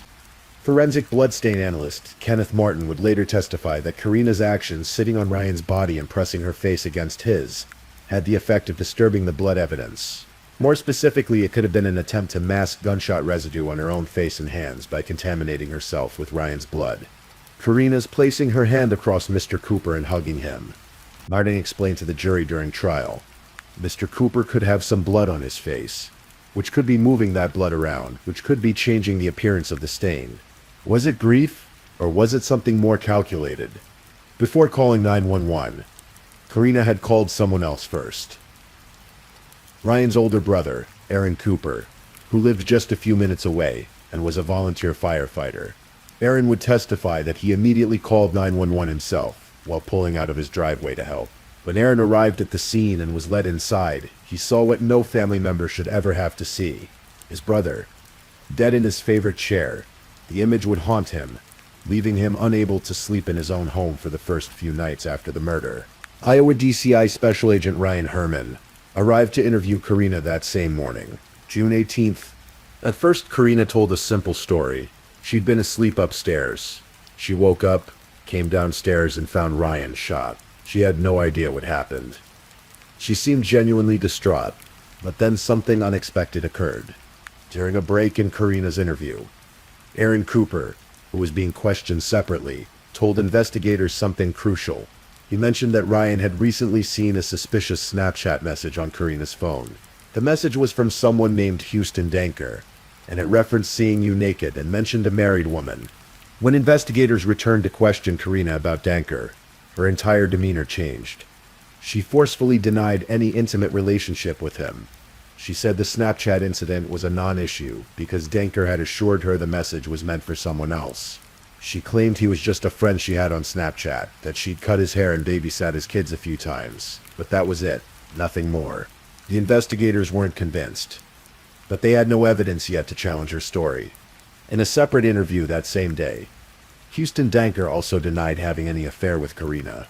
He gave the gay best friend explanation, suggesting the rumors in Trier were just small-town gossip. He seemed calm, cooperative, and not particularly worried, but investigators knew something was wrong. They just couldn't prove it yet. The Iowa Office of the State Medical Examiner performed Ryan's autopsy on June 20th. The cause of death, 2 gunshot wounds to the head. manner of death, homicide. Toxicology came back negative for alcohol or drugs. Ryan had been completely sober when he was murdered. No gun was found at the scene. No signs of forced entry. No evidence of robbery or burglary. This wasn't a random home invasion. This was something far more personal. The investigation continued through the summer and fall of 2021, then into 2022. Investigators conducted interviews. They obtained search warrants. They collected evidence. But month after month passed without an arrest. Ryan's family knew, from almost the very beginning. They believed Karina was involved, but they couldn't say anything publicly. They had to maintain a facade, had to act normal, because investigators needed time to build what Michelle Wilson would later call an airtight case. The waiting was excruciating. Here's what made this case so challenging. Snapchat. Snapchat is designed to make messages disappear. That's its entire selling point. Send a photo, a video, a text message, and within seconds or minutes, it's gone. For people having affairs or planning crimes, it seems like the perfect communication tool. But Snapchat messages aren't quite as gone as users think they are. 4 days after Ryan's murder, on June 22, 2021, Karina's Snapchat account was remotely deleted. Her phone had already been seized by investigators, which meant someone deleted her account from another device, likely an attempt to destroy evidence. But investigators were already working with Snapchat's parent company, obtaining records, subpoenaing data. What they found was devastating. Detective Tiffany Lord, a digital forensics investigator from the University of Iowa Police Department, spent months piecing together the digital evidence. She recovered thousands of messages between Karina and Houston. Messages that painted a picture of an intense affair. Messages that showed their growing frustration at not being able to be together. Messages that revealed their plans. And then there were the internet searches. On November 8th and 9th, 2020, more than 7 months before Ryan's murder, Karina had searched for common type of handgun bullets and information about which bullets are used in different situations. The November 9th search was performed on a private browser, suggesting she knew these searches might be incriminating. Houston's search history was even more disturbing. On May 11th, 2021, just over a month before the murder, Danker had searched for ways to kill someone. Specifically, he looked up killing someone with antifreeze and sodium sulfate. He researched how to kill someone without them knowing. After Ryan's death, Danker's searches became desperate. In July 2021, he looked up where do murderers go to prison in Iowa, and information about medium security prisons. He searched for how long data forensics take to process. He looked up how to delete Snapchats, how to get away with murder, and the #1 lawyer in Iowa. These were not the searches of an innocent man, but perhaps the most damning evidence was the phone data from the night of the murder itself. Cell phone records showed that Karina and Ryan returned home around 8 p.m. on June 17th, 2021. Karina's phone remained at the residence all night, but it wasn't idle. At 3:30 a.m., messages flew between Karina and Houston. Tower data showed Danker's phone passing by the Cooper residence 3 times, between 9:04 p.m. and 9:40 p.m. Then it went silent for hours. Where was Danker during those missing hours? The prosecution would argue he was inside the Cooper home, waiting for Ryan to fall asleep. The message at 3:32 a.m. from Danker, "Remember those cases, fucking remember those," came approximately an hour before Karina called 911 at 4:35 a.m. The timeline was becoming clear. The evidence was mounting, but investigators needed more. In early 2024, nearly 3 years after Ryan's murder, investigators finally had enough evidence to make arrests. On February 19, 2024, the Iowa Division of Criminal Investigation in the Tama County Sheriff's Office arrested Karina Cooper at her residence in Traer. She was charged with first-degree murder. The arrest stunned the small community of Traer, even though many had suspected Karina all along. 3 years is a long time to wait for justice. Ryan's children had grown. His family had grieved in silence, unable to speak about their suspicions. The farmhouse on Key Avenue had sat empty, a grim reminder of what happened there. Karina pleaded not guilty. Her bail was set at $1 million. Then, on April 29, 2024, just over 2 months later, investigators arrested Houston Danker in Cedar Rapids. He too was charged with first-degree murder, specifically with acting in concert with Karina Cooper to kill Ryan. According to the criminal complaint, Danker had confessed. He told investigators he planned and assisted Karina Cooper with the shooting death of Ryan Cooper. The details of his confession weren't immediately made public, but it was enough for prosecutors to charge him with the same crime. Danker also pleaded not guilty. His bail was also set at $1 million. Both were held in the Tama County Jail, though Danker would later be moved to Johnson County to await trial. But there was a problem. The trials had to be held separately, and both defendants had the right to remain silent and not testify against each other. The prosecution would have to prove their case without either defendant directly implicating the other on the witness stand. Due to pretrial publicity in Tama County, Karina's trial was moved to Lynn County. It began on July 9, 2025, in Cedar Rapids. The courthouse was packed. Ryan's family sat on one side. His sister Michelle, his sister-in-law Heather, other relatives and friends. On the other side sat supporters of Karina, including her elderly mother Kathleen Alpers, who would watch her daughter face life in prison. The prosecution, led by Assistant Attorney General Israel Kodiaga and Mike Ringel, laid out a theory they called a meticulously planned killing. They presented the Snapchat messages, the phone data, the search history. They showed how Karina and Houston had communicated right up until the moment of Ryan's death, with messages about shell casings and getting things done. They emphasized Karina's financial troubles, the overdrawn accounts, the lack of personal assets, the $500,000 in life insurance policies on Ryan's life of which she was the sole beneficiary. Those policies had been paid out to Karina even as the criminal investigation continued, though she claimed she'd put most of the money in trust for the children. Forensic experts testified about blood spatter patterns, bullet trajectories, and the impossible physics of Ryan shooting himself twice in the face. Criminalists walked the jury through the crime scene photos, the massive pool of blood, the recliner, the single shell casing, the door that had been opened while blood was still wet. One of the most powerful witnesses was Michelle Wilson, Ryan's sister. She testified about finding a phone bill in Ryan's personal files after his death, a bill with a post-it note attached. On the note, in what appeared to be Ryan's handwriting, were the words Huston D and a phone number. Certain calls on the bill had been marked with ticks or slashes. Ryan had known, or at least suspected. He had been going through Karina's phone records, tracking her calls. He was gathering evidence of the affair. Had he confronted her? Had he threatened divorce? What had he discovered in those final days? The prosecution argued that Ryan's investigation of Karina's affair had accelerated the murder plot. It couldn't wait any longer. Ryan was getting suspicious. The defense, led by attorney Nicole Watt, told a different story.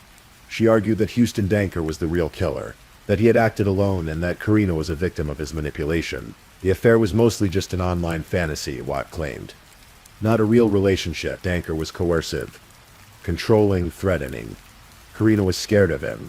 And then, in a dramatic move, Karina took the stand in her own defense. On July 10, 2025, Karina Cooper testified before the jury. She described her marriage to Ryan as good and normal. She admitted she had financial problems but attributed them to laziness and forgetfulness, not malice. Yes, she had cash from her barber shop, but she just forgot to deposit it sometimes. Yes, Ryan managed the finances, but that was normal for their family. About Houston Danker, Karina painted a picture of an online fantasy gone wrong. She said their relationship started innocently, flirting when she cut his hair, then messaging on Snapchat. It was like going to a chat room, she said, or playing a video game where you steal cars and shoot at people. Just fantasy, not real. They had sex once, in February 2021, and afterward Karina said she felt disgusted. She became scared of losing Ryan and her family. She tried to cut off contact with Houston, she claimed, but he wouldn't leave her alone. Then came her explanation for the night of the murder.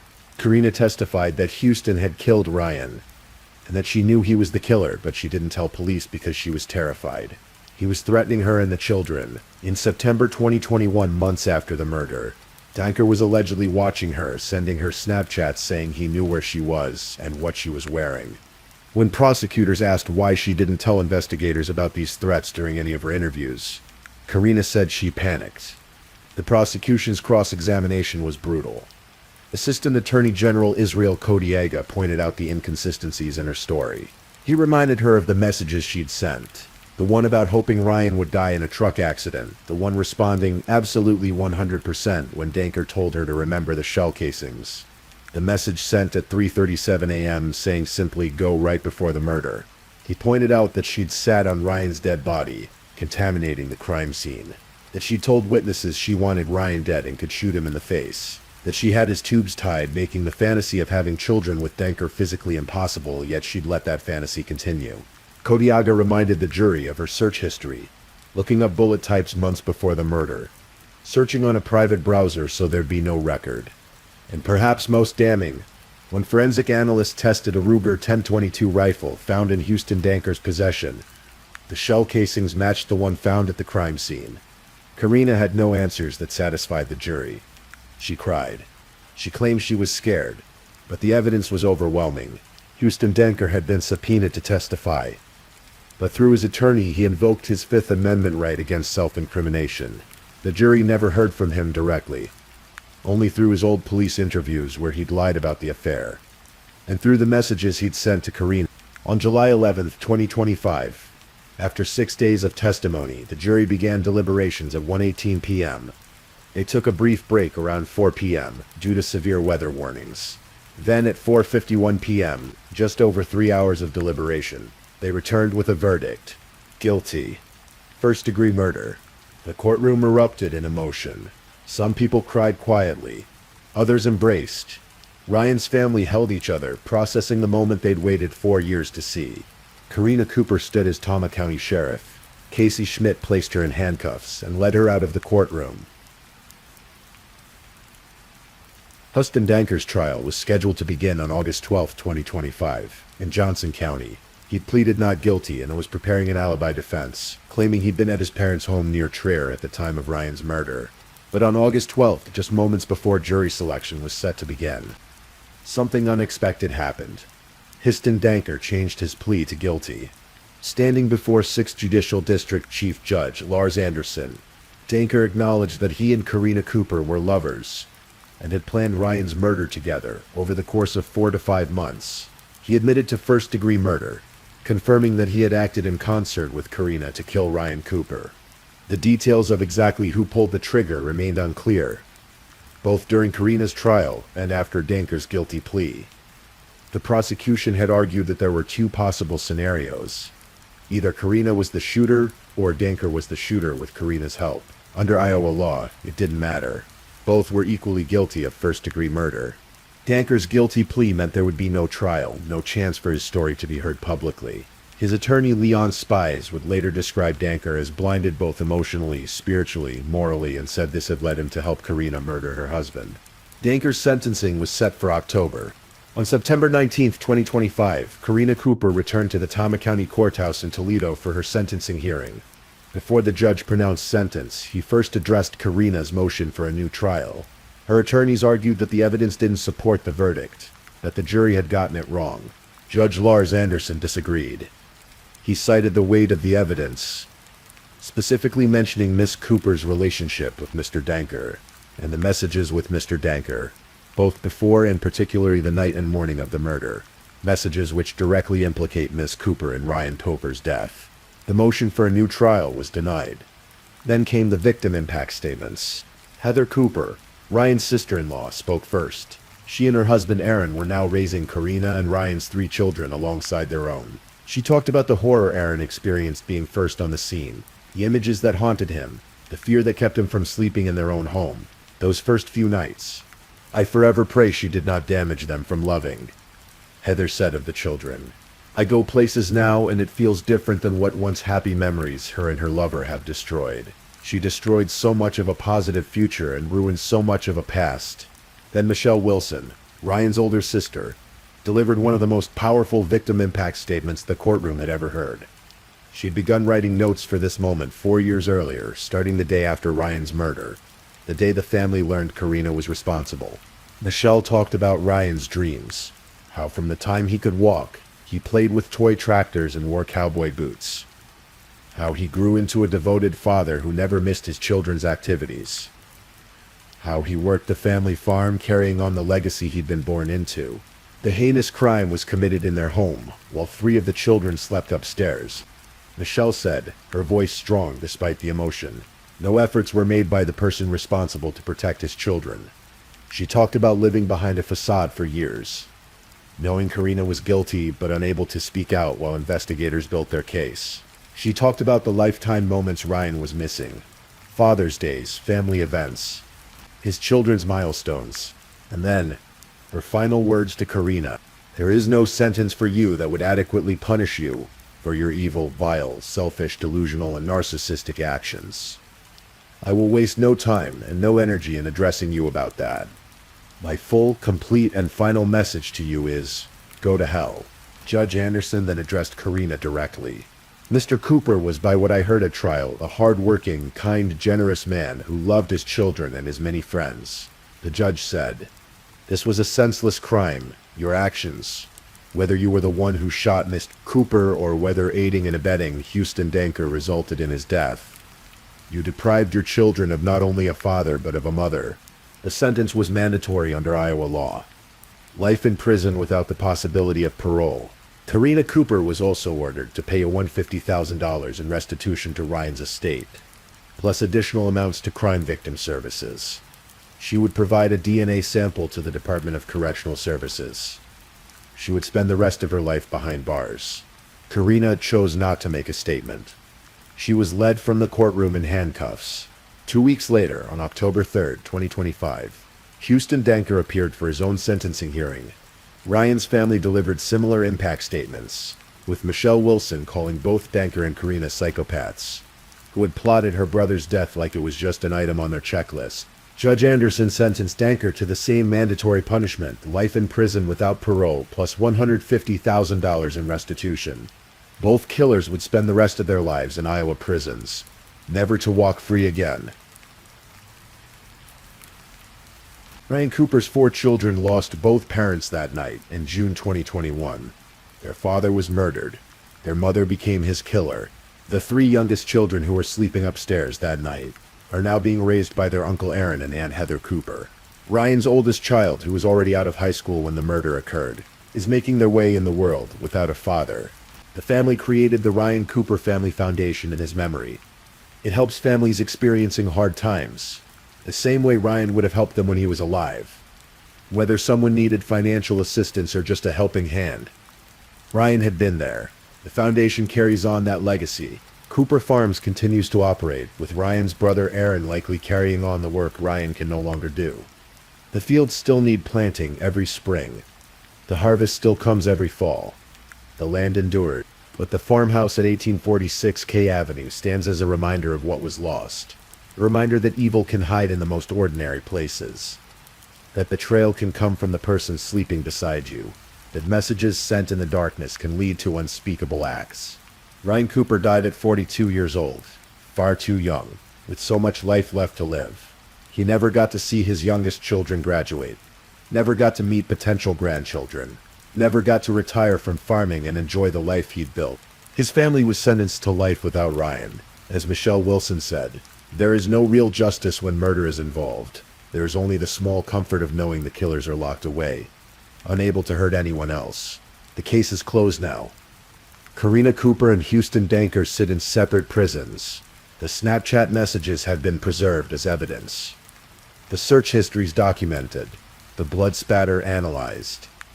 The forensic reports filed away.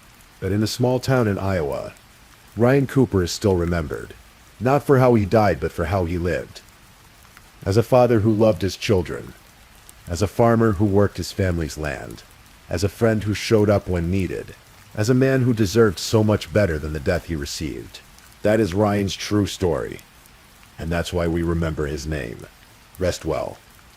Ryan Roy Cooper, June 1, 1979 to June 18, 2021.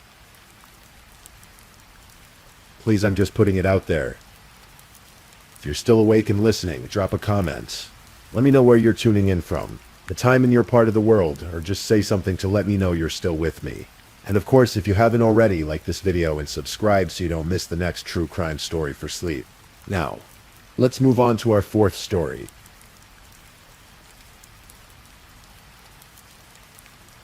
Story 4. In the early morning hours of February 4th, 2015, a Bastrop County Sheriff's deputy was making his routine patrol through a vacant shopping center parking lot in Cedar Creek, Texas. It was around 2 a.m., and the winter air was cold and still. The deputy's headlights swept across the empty lot at 1118 Stephen F. Austin Boulevard, illuminating rows of darkened storefronts at the Shopping Colony Village. Then he saw it. A late-model black Dodge Charger parked behind the shopping center. One of its doors stood ajar, and next to the vehicle on the cold pavement lay the body of a woman. The woman was Samantha Dean. She was 29 years old, and she was 7 months pregnant with a baby girl she had already named Madeline. Her friends and family called the baby Maddie. Samantha had been shot 3 times in the head.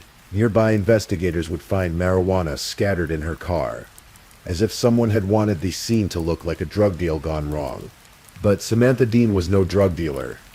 She was a victim services coordinator for the Kyle Police Department, the very first person to hold that position. Her job was to help crime victims navigate the most difficult moments of their lives, to provide comfort and support when everything felt like it was falling apart. She was the person who sat with traumatized families, who explained confusing legal processes, who offered a safe haven in the midst of chaos. Now she had become a victim herself. To understand what happened to Samantha Dean, you have to understand who she was. Born on Mother's Day in 1985, Samantha, or Sammy as her loved ones called her, was described by those who knew her as feisty, rambunctious, smart, independent, loyal, and compassionate. She was someone who packed more life into her 29 years than most people manage in 70.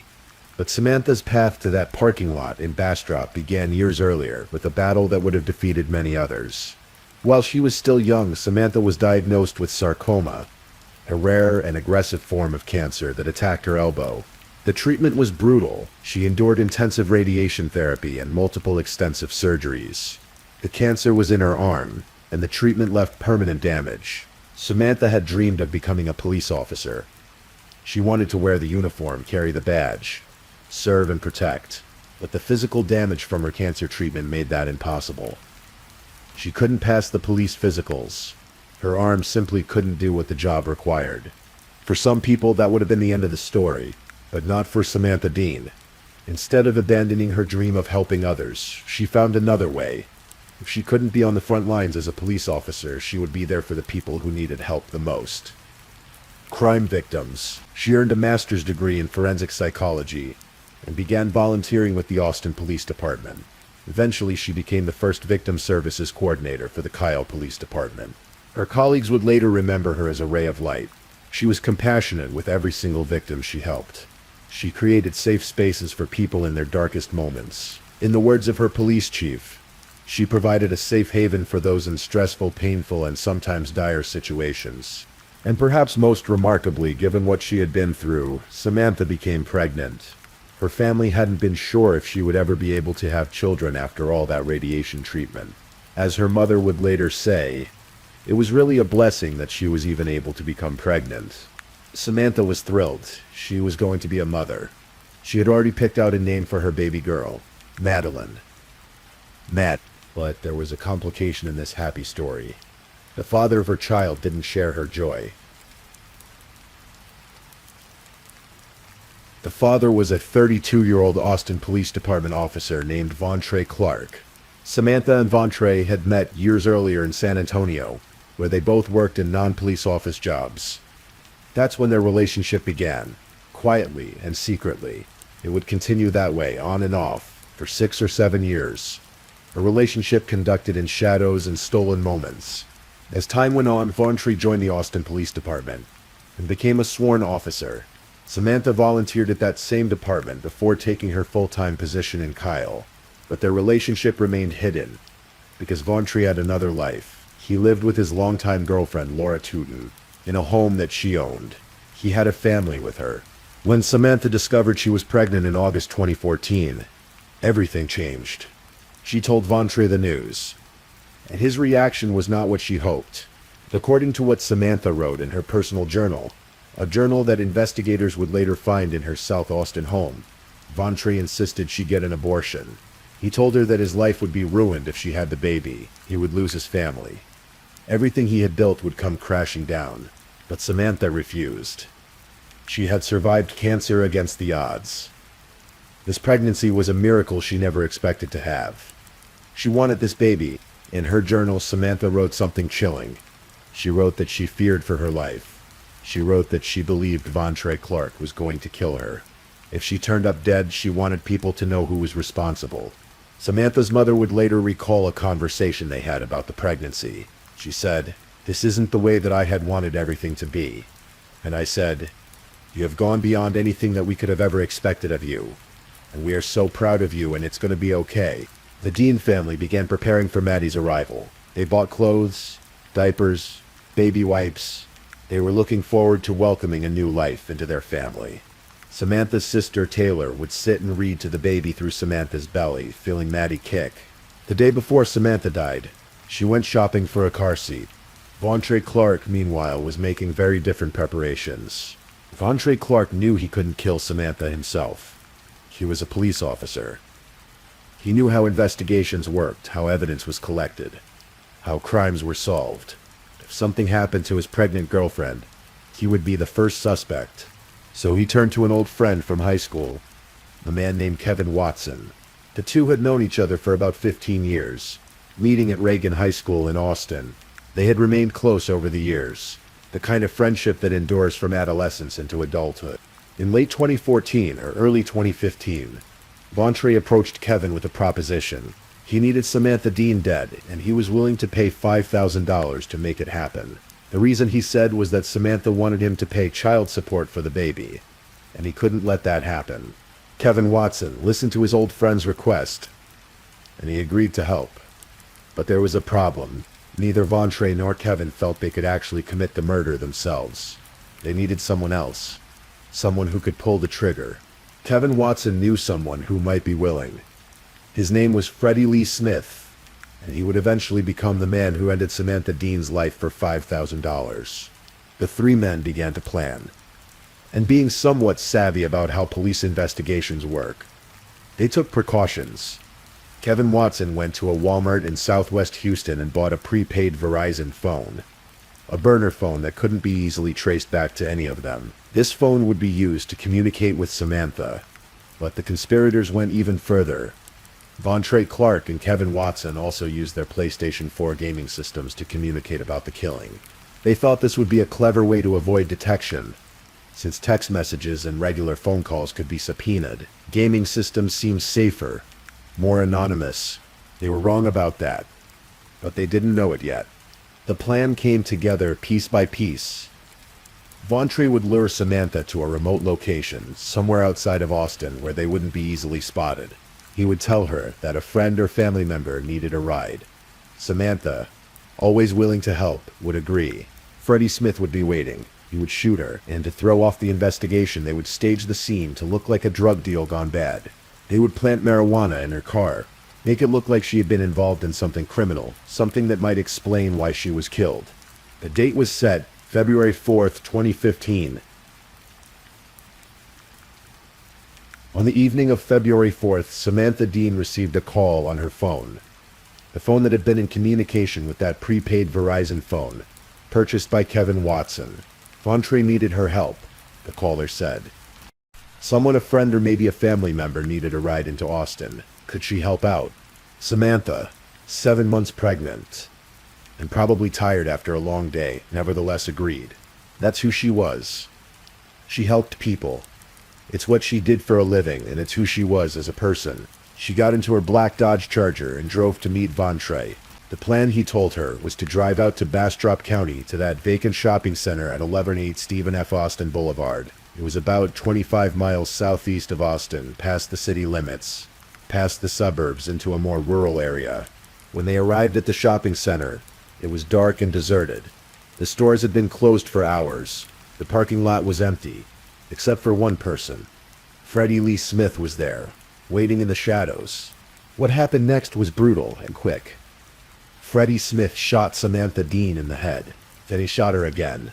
And then, according to evidence that would later emerge, Vontre Clark himself fired a shot into Samantha's body. 3 shots. one for Samantha, and two, in a terrible way, for the baby she carried. The conspirators then scattered marijuana in Samantha's car, trying to make the scene look like a drug transaction gone wrong. They left her body next to the vehicle, the door hanging open, and then they left. Kevin Watson, who had brokered this terrible deal, gave Freddie Smith a ride away from the scene. Cell phone data would later show that Watson's phone had been in the area at the time of the murder. Vontre Clark went back to his life, to his girlfriend Laura, to his job at the Austin Police Department. He must have thought he had gotten away with it. He must have believed that his careful planning, his use of burner phones and gaming systems, his staging of the scene, he must have thought all of that would be enough. It wasn't. When the deputy found Samantha's body just a few hours later, at 2 a.m., he immediately called for backup. By sunrise, the Bastrop County Sheriff's Office had launched a full investigation, and they were getting help from the Austin Police Department, since the victim had connections to law enforcement. The staged scene didn't fool investigators for long. They could tell something was off about it. The marijuana felt planted, not natural.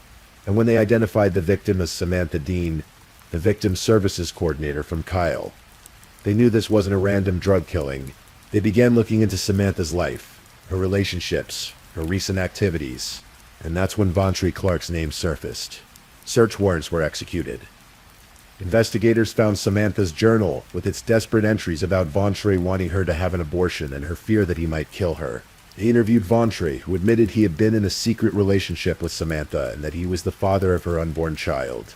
He admitted he had wanted her to terminate the pregnancy.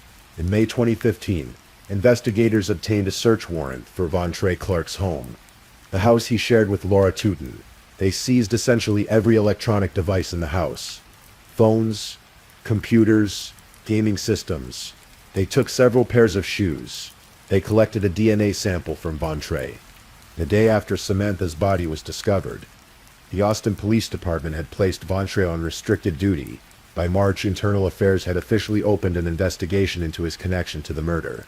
And as the evidence mounted, Vontre must have known that the walls were closing in. Then in June 2015, a breakthrough. A man named Aaron Williams came forward with information. He told detectives that his friend Kevin Watson had told him about a plot to kill Samantha Dean. According to Williams, Vontre Clark had been looking to pay someone $5,000 to kill both Samantha and her baby because she wanted him to pay child support. Williams revealed that Watson and Freddie Smith had carried out the murder, but that Clark had driven Samantha to the location in Bastrop County. The murder had been set up to look like a drug deal, just as investigators had suspected. Meanwhile, police had been monitoring jail phone calls from Kevin Watson, who was being held in Harris County on unrelated drug charges.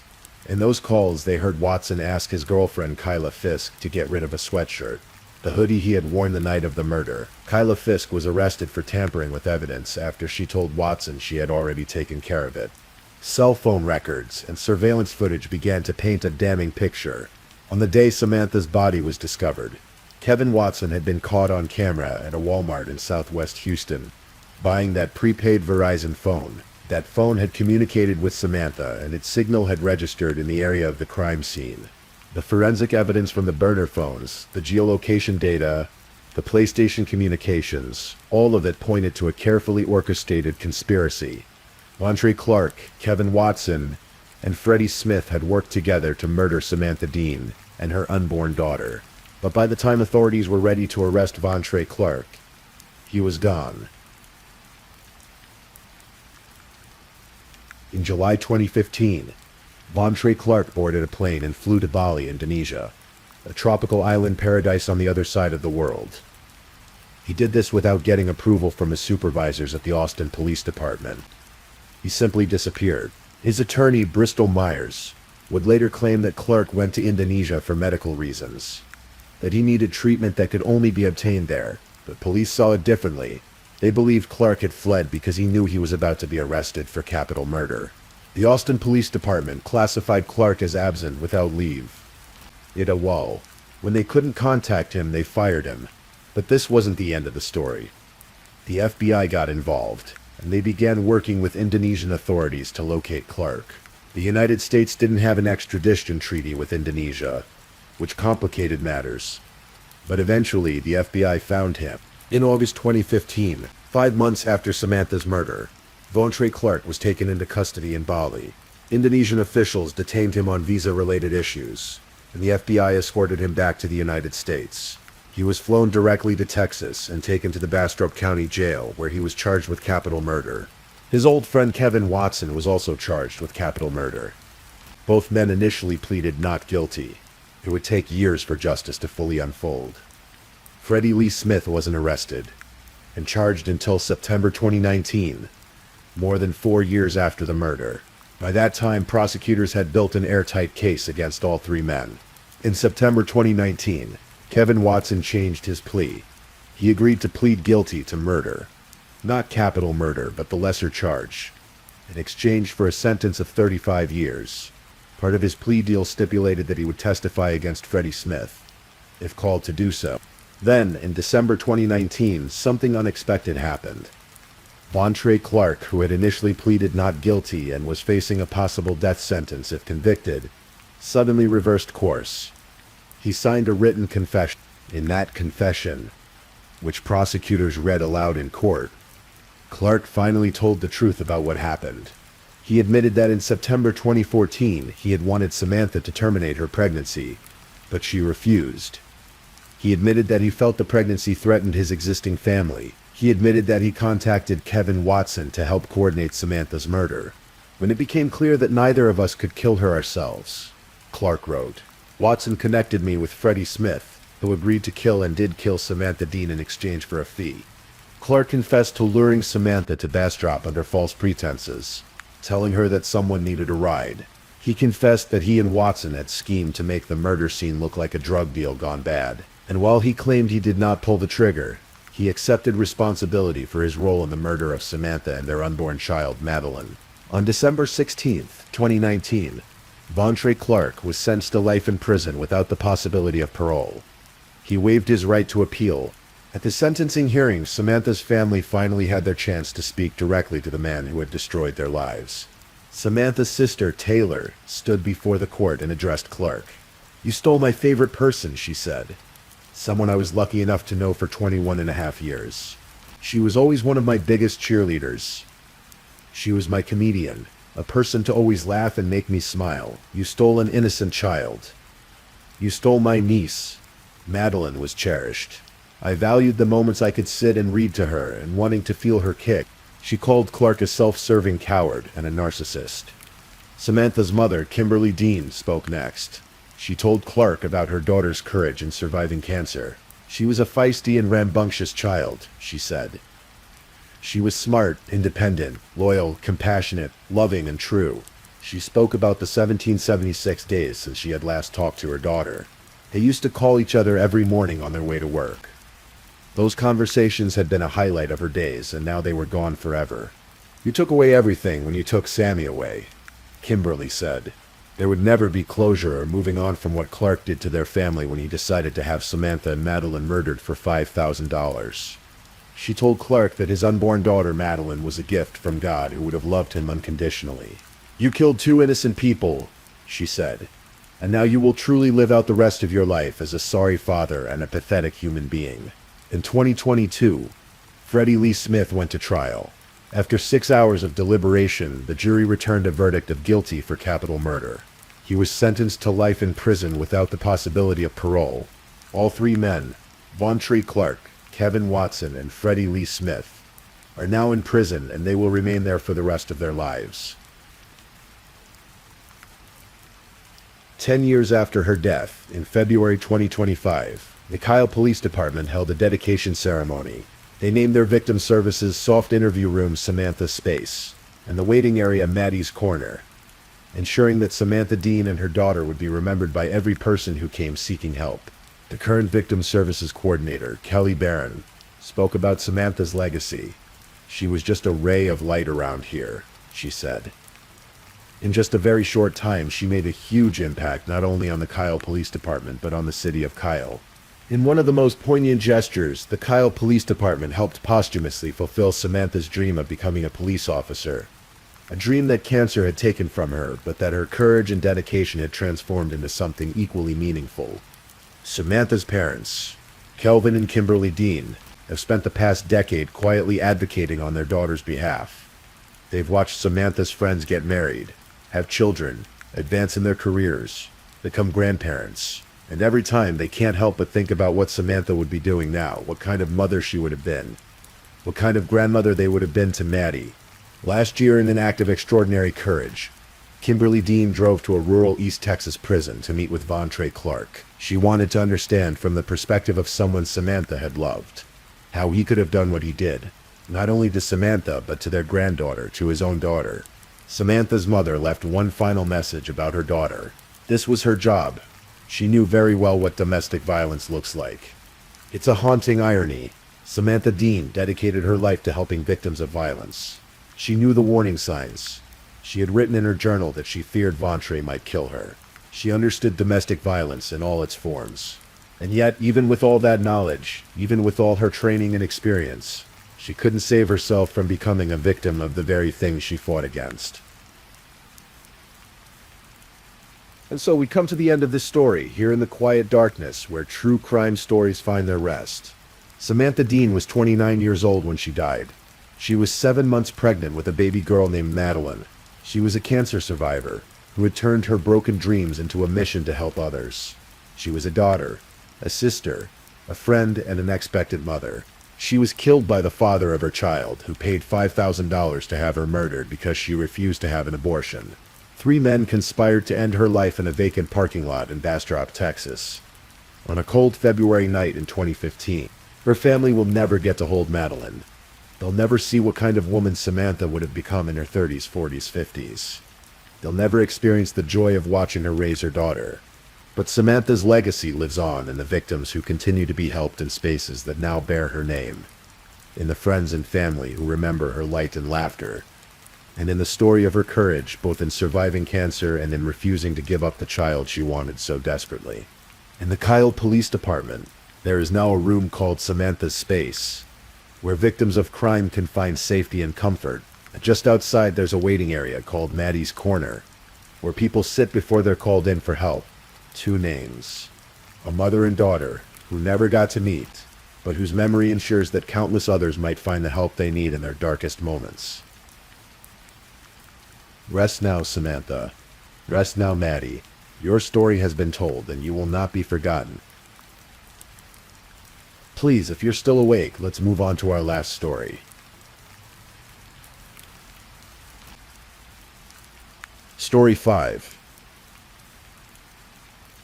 In the quiet market town of Tamworth, in England's West Midlands, September 2019 should have been a time of celebration and new beginnings for 20-year-old Keely Bunker. She had just marked her 20th birthday days earlier, and her future seemed bright with possibility. She was a young woman known for her kindness, her infectious smile, and her dream of becoming a teaching assistant, working with children and making a difference in their lives. But the night of September 18th would become the last night of Keely's life. What began as a birthday celebration with friends would end in a tragedy that would shake the entire community of Tamworth to its core. This is the story of trust betrayed, of a friendship that masked something far more sinister, and of a family's desperate search that ended in the most devastating discovery imaginable. To understand what was lost that September night, we need to understand who Keely Bunker was.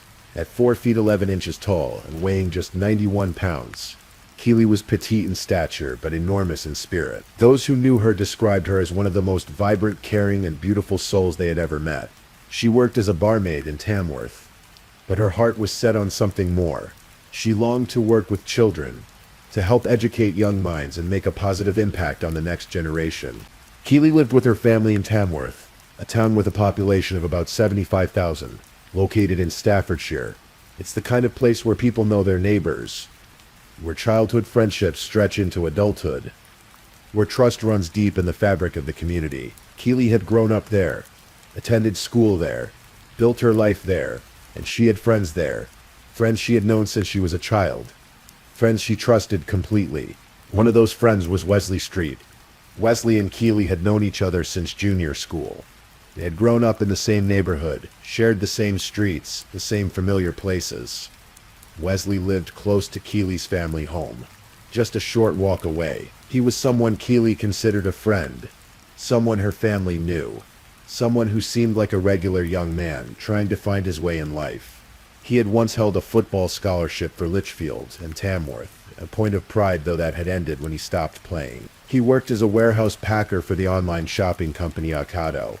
To those who knew him casually, Wesley seemed like just another young man in Tamworth.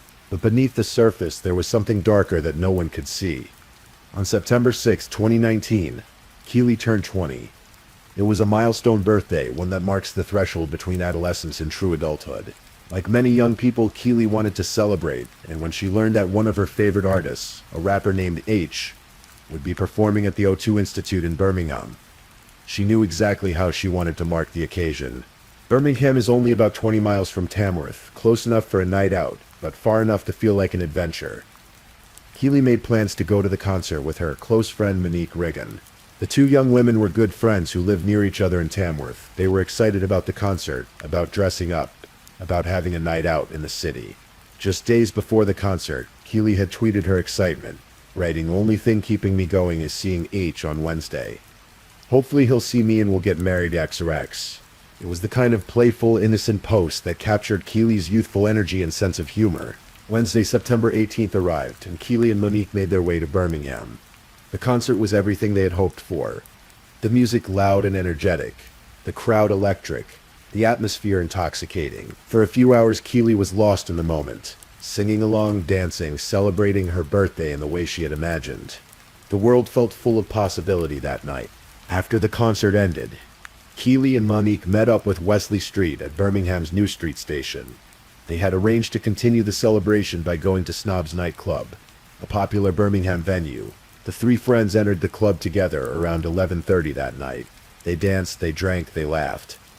But while Keely and Monique were having a few drinks and pacing themselves, Wesley was drinking heavily. According to Monique, for every drink the girls had, Wesley had 3.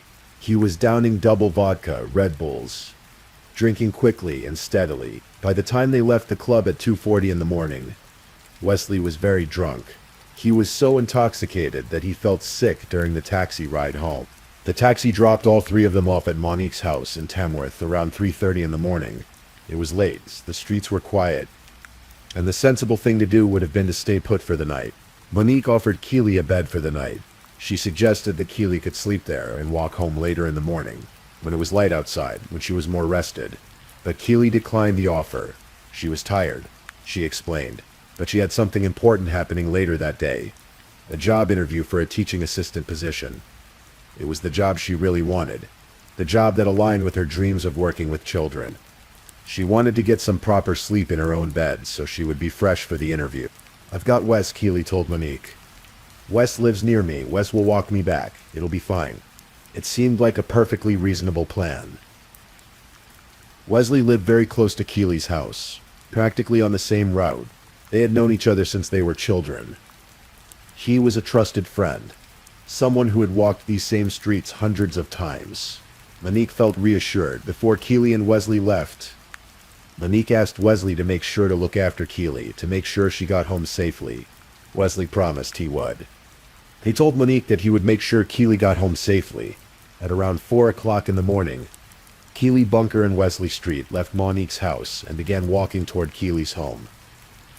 The walk should have taken about 20 minutes. It was a route both of them knew well, through the center of Tamworth, past familiar landmarks, through quiet streets where most people were asleep in their beds. Keely Bunker would never make it home. As Thursday, September 19th, wore on, Keely's family began to worry. She hadn't come home from her night out. She hadn't shown up for her job interview. She wasn't answering her phone. For a young woman who was responsible and kept in touch with her family, this silence was alarming. This wasn't like Keely. Something was wrong. At 5:30 that afternoon, Keely's father, Christopher Bunker, reported his daughter missing to the police. The moment every parent dreads had arrived. The moment when worry turns to genuine fear. When you have to speak the words out loud. "My daughter is missing." The police immediately began their investigation. They spoke to Keely's friends, trying to piece together her movements from the night before. They learned about the concert, about the nightclub, about the taxi ride back to Tamworth. And they learned something crucial. The last person reported to have seen Keely alive was Wesley Street. Officers tracked down Wesley and asked him what had happened. Wesley seemed cooperative. He told them that he and Keely had walked some of the way home together, but that they had gone their separate ways when they reached a telephone box near his home, at the junction of Massafield Drive and Wordsworth Avenue. That Wesley said was the last time he had seen Keely. She was alive when they parted ways. He had walked on toward his house and she had continued toward hers. He assumed she had made it home safely. To demonstrate his helpfulness, Wesley even offered to show the police the exact route they had taken. He got into a police car with officers and rode along, pointing out the path they had walked, showing them the telephone box where they had supposedly parted ways. He seemed willing to help, but there was something else. Something Wesley seemed reluctant to do. When police asked for his mobile phone, he didn't want to give it to them. He hesitated, resisted. While Wesley was showing police the route he claimed to have taken, Keely's family and friends were not sitting idle. They organized their own search party, dozens of people fanning out across Tamworth, looking for any sign of Keely. They searched streets, alleyways, parks, anywhere she might have gone. The hours ticked by with no sign of her. The sun began to set. The search grew more desperate, and then just a few hours after Keely had been officially reported missing, a scream tore through the evening air in Wigginton Park. It was a scream that would haunt everyone who heard it. A sound of pure anguish and horror. One member of the search party would later describe it as the most horrendous scream or shout I've ever heard in my life. The scream came from Jason Brown, Keely's uncle. He had been searching the park with his torch, sweeping the beam across the ground, looking behind bushes and trees, and then his torch beam caught something. The glint of a bracelet on an arm, hair floating in water. Jason had found Keely. She was lying face down in a brook, a shallow pool of water near the edge of Wigginton Park. Her body was partially submerged. Someone had tried to conceal her by covering her with branches. Her black leggings and underwear had been pulled down and were twisted around her ankles. The scene told a horrific story even before the medical examination could confirm. At 9 o'clock that night, September 19th, just over 15 hours after Keely had left Monique's house with Wesley Street, just 4 hours after her father had reported her missing, Keely's body was found. The birthday celebration that had begun with such joy and promise had ended in the most brutal way imaginable. Within hours of the discovery, at around 11 o'clock that night, Wesley Street was arrested. When police took him into custody, they noticed scratches on his face. Fresh scratches. The kind of scratches that come from a struggle. Wesley Street's first story, the one about parting ways with Keely at the telephone box, was already starting to unravel. But it would take forensic evidence, technology, and painstaking police work to reveal just how many lies Wesley had told. The post-mortem examination revealed the brutal truth. Keely had been raped. She had been strangled to death. The medical examiner determined that she had died from sustained pressure around her neck, consistent with a chokehold. The pressure had been maintained for several minutes, long enough that it could not have been accidental. Long enough that Keely would have struggled, fought, tried desperately to breathe. The scratches found on her neck were self-inflicted. Forensic analysis found samples of her own skin under her fingernails. She had clawed at her own neck, trying frantically to loosen the grip that was killing her, trying to get air into her lungs, trying to survive. Wesley Street's DNA was found on Keely's body. The evidence was incontrovertible. He had raped her before killing her. But the lies Wesley had told were systematic and calculated. He had crafted a story designed to distance himself from the crime, to make it seem like he had left Keely alive and well. However, modern technology would prove to be his undoing. Expert analysis of Wesley's mobile phone told a very different story than the one he had given police. GPS data from his phone showed that he had not walked to the telephone box and then gone home, as he claimed. Instead, his phone's movements showed that he had gone away from his home and into Wigginton Park, the exact location where Keely's body was found. His phone had been in the area where Keely died for approximately 1 hour on the morning of her death. But even more damning, the GPS data showed that his phone had been at that same location 7 times throughout the day on September 19th. The day Keely was missing, the day her family and friends were desperately searching for her. Wesley had returned to the scene multiple times. He had gone back to where he had hidden Keely's body, perhaps checking to make sure it was still concealed. Perhaps drawn back by guilt or fear or the need to see if his crime had been discovered. CCTV footage added more pieces to the puzzle. Cameras had captured Keely and Wesley walking together near Tamworth Rugby Club at 4:23 in the morning. This was nowhere near the telephone box where Wesley claimed they had parted ways. The footage showed them walking together, moving toward Wigginton Park. Some of the footage appeared to show Wesley with his arms around Keely, around the lower part of her face, around her neck. The prosecution would later argue that this footage showed Keely trying to get away from him, not two friends walking companionably home together. Physical evidence told more of the story. Keely's rucksack was found a short distance from Tamworth Rugby Club. Wesley's bank card was discovered between the rugby club and where Keely's body was found, a trail of evidence showing his movements. His jacket, also found in the park, was heavily stained on the lower parts of both sleeves with makeup that matched what Keely had been wearing that night. The evidence was overwhelming. Wesley Street had not parted ways with Keely at a telephone box. He had walked her into Wigginton Park, probably under the pretext of stopping for a cigarette or taking a different route. And once they were in that isolated park in the darkness of the early morning hours, he had attacked her, he had raped her, and he had killed her by choking her for several minutes while she struggled and fought for her life. After Keely was dead, Wesley had dragged her body to the brook, dumped her face down in the water, and covered her with branches in an attempt to hide what he had done. Then, according to court testimony, he had simply walked home to his house and gone to bed. He had slept while Keely's family began to worry about her. He had slept while her father reported her missing. He had slept while search parties formed to look for her. And when he woke up, he began his campaign of lies. As the investigation into Keely's murder deepened, something else emerged. Something that painted an even more disturbing picture of Wesley Street. He had done this before, not murder, but sexual violence. Keely was not his first victim. 3 young women came forward with allegations against Wesley. Their stories revealed a pattern of sexual violence that had gone unchecked for years. A series of attacks that had escalated until finally reaching the horror of Keely's murder. The first incident dated back to 2015, when Wesley was just 15 years old. He had raped and sexually assaulted a 16-year-old girl. 2 years later, in 2017, he sexually assaulted a 15-year-old girl. And in 2019, the same year he murdered Keely, he raped another 20-year-old woman. These were not isolated incidents or misunderstandings. They were part of a deliberate pattern of predatory behavior. The 3 women who came forward showed tremendous bravery. Detective Inspector Cheryl Hannon of Staffordshire Police's Major Investigations Department would later praise their courage, saying they had shown incredible bravery throughout the investigation and trial. Coming forward about sexual assault is never easy, and doing so in the midst of a murder investigation, with all the public attention that brings, required exceptional strength. The pattern that emerged was chilling. Wesley Street did not accept rejection. He did not accept the word no. When women refused his sexual advances, he took what he wanted by force. The prosecution would argue at trial that this was exactly what had happened with Keely. She had only ever viewed Wesley as a friend. She trusted him, had known him since childhood, saw him as someone safe to walk home with. But Wesley wanted more.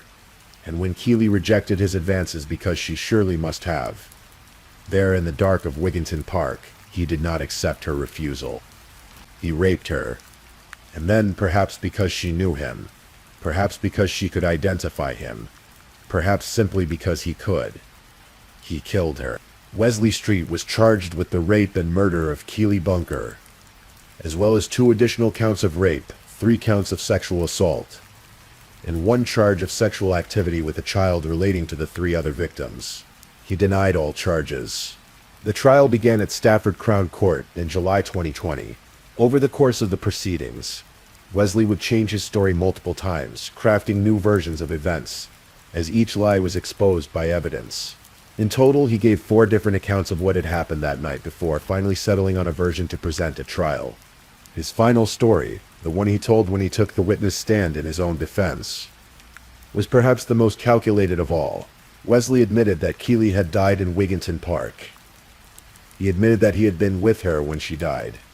He admitted that he had put his arms around her neck. He admitted that he had put her body in the brook and covered it with branches.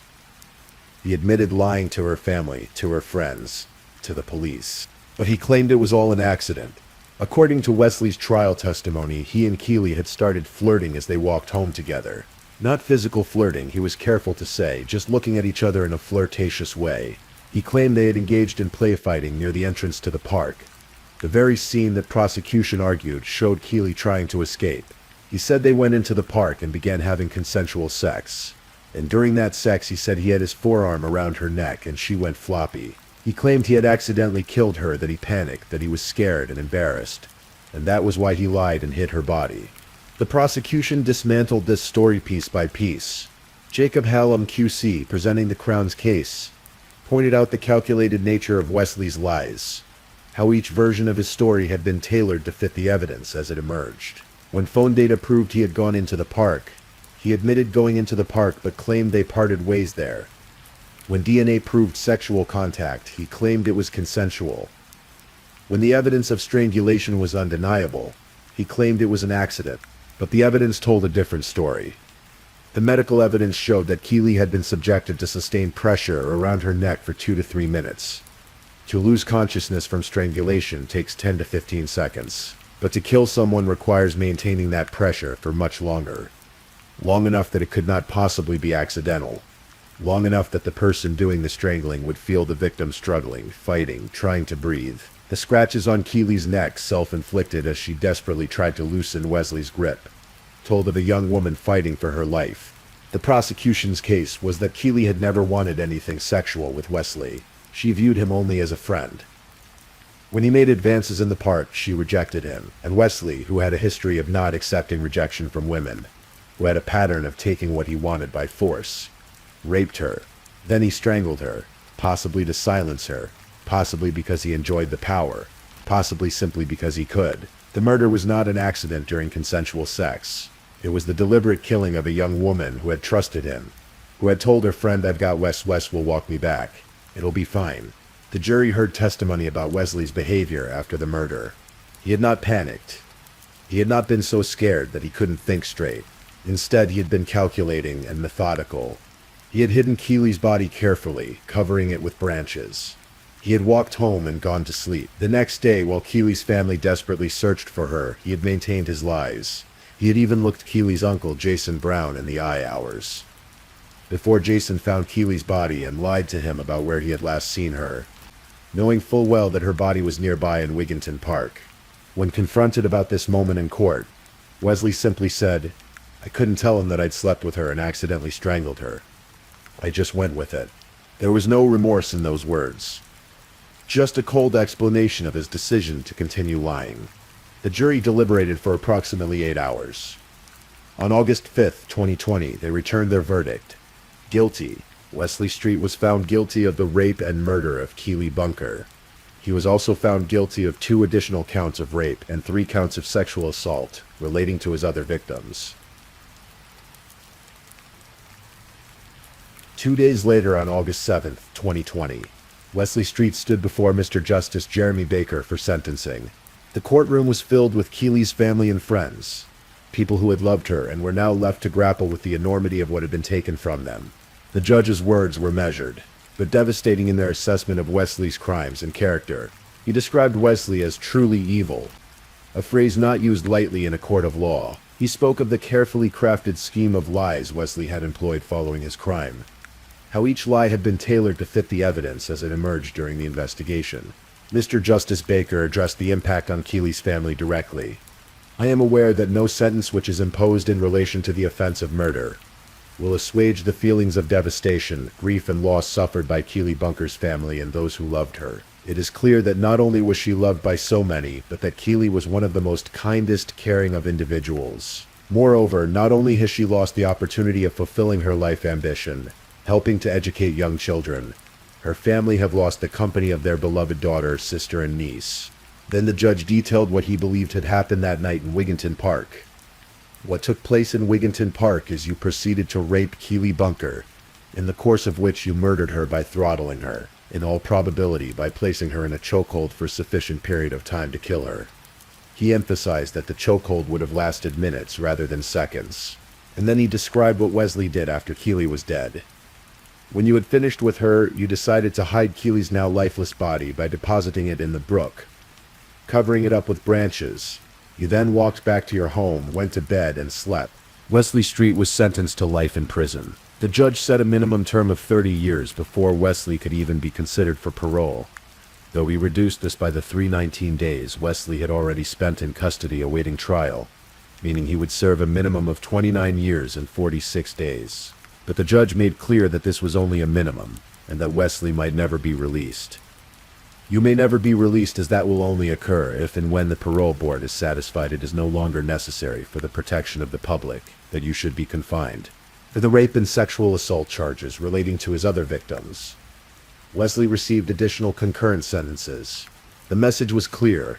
Wesley Street was a dangerous predator who had caused immeasurable harm to multiple young women, and society needed to be protected from him. In the wake of the verdict and sentencing, Keeley's family struggled to put their grief and anger into words. Her mother, Debbie Watkins, spoke of how the family would never forgive Wesley for what he had done, for murdering her daughter and then forcing them to sit through a 4-week trial where they had to hear harrowing details of Keeley's final moments. The trial had been its own form of torture, a prolonged agony where the family had to relive Keeley's death again and again through testimony and evidence. Keeley's father, Christopher Bunker, described how their once happy family home was now filled with sadness and emptiness, since his daughter had been cruelly taken. The simple pleasures of family life, meals together, conversations, laughter were now haunted by Keeley's absence. Keeley's sister spoke of losing one of the most vibrant, caring, and beautiful souls this earth has ever seen. She remembered Keeley's kindness, her dreams, her desire to help children learn and grow. All of that potential, all of those dreams, had been extinguished in a few brutal minutes in a dark park. The Crown Prosecution Service released a statement saying, "Wesley Street will now face the consequences of his truly evil actions." Detective Inspector Cheryl Hannon emphasized that Wesley Street, and Wesley Street alone, was responsible for Keeley's untimely death. She spoke of the audacity and arrogance Wesley displayed in his lies, how he had played the martyr, asking why people were blaming him when he claimed to have left Keeley at the phone box, all while knowing exactly where she was and what he had done to her, and what efforts he had made to conceal her body. For Monique Riggin, Keeley's friend who had last seen her alive, there was undoubtedly a burden of guilt to carry, however undeserved. She had asked Wesley to look after Keeley to make sure she got home safely. He had promised to do so. Monique had trusted him, just as Keeley had trusted him. How could either of them have known what he truly was? How could anyone have predicted that a childhood friend would become a murderer? The tragedy was not just in Keeley's death, but in the betrayal of trust that made that death possible. The community of Tamworth was shaken by the murder. This was not a story of a stranger attacking someone in the dark. This was someone they knew, someone who had grown up in their streets, someone who had seemed normal. It forced difficult conversations about recognizing warning signs, about believing victims who come forward with accusations of sexual assault, about the hidden nature of predatory behavior. The 3 women who came forward with their own stories of sexual assault by Wesley Street were vindicated by the verdict, though that vindication came at a terrible price. Their trauma was real. Their accusations were true, and perhaps if someone had listened earlier, if Wesley had faced consequences for his earlier crimes, Keeley might still be alive. But there is no comfort in such speculation, only more pain. The murder of Keeley Bunker forces us to confront uncomfortable truths about trust, about friendship, about the masks that dangerous people wear. Wesley Street was not a stranger lurking in shadows. He was a friend since childhood, someone who lived nearby, someone who seemed safe. Keeley had no reason to fear him. No one did. Until it was too late. The case also highlights the importance of taking sexual assault allegations seriously. Wesley had sexually assaulted and raped other women before he killed Keeley.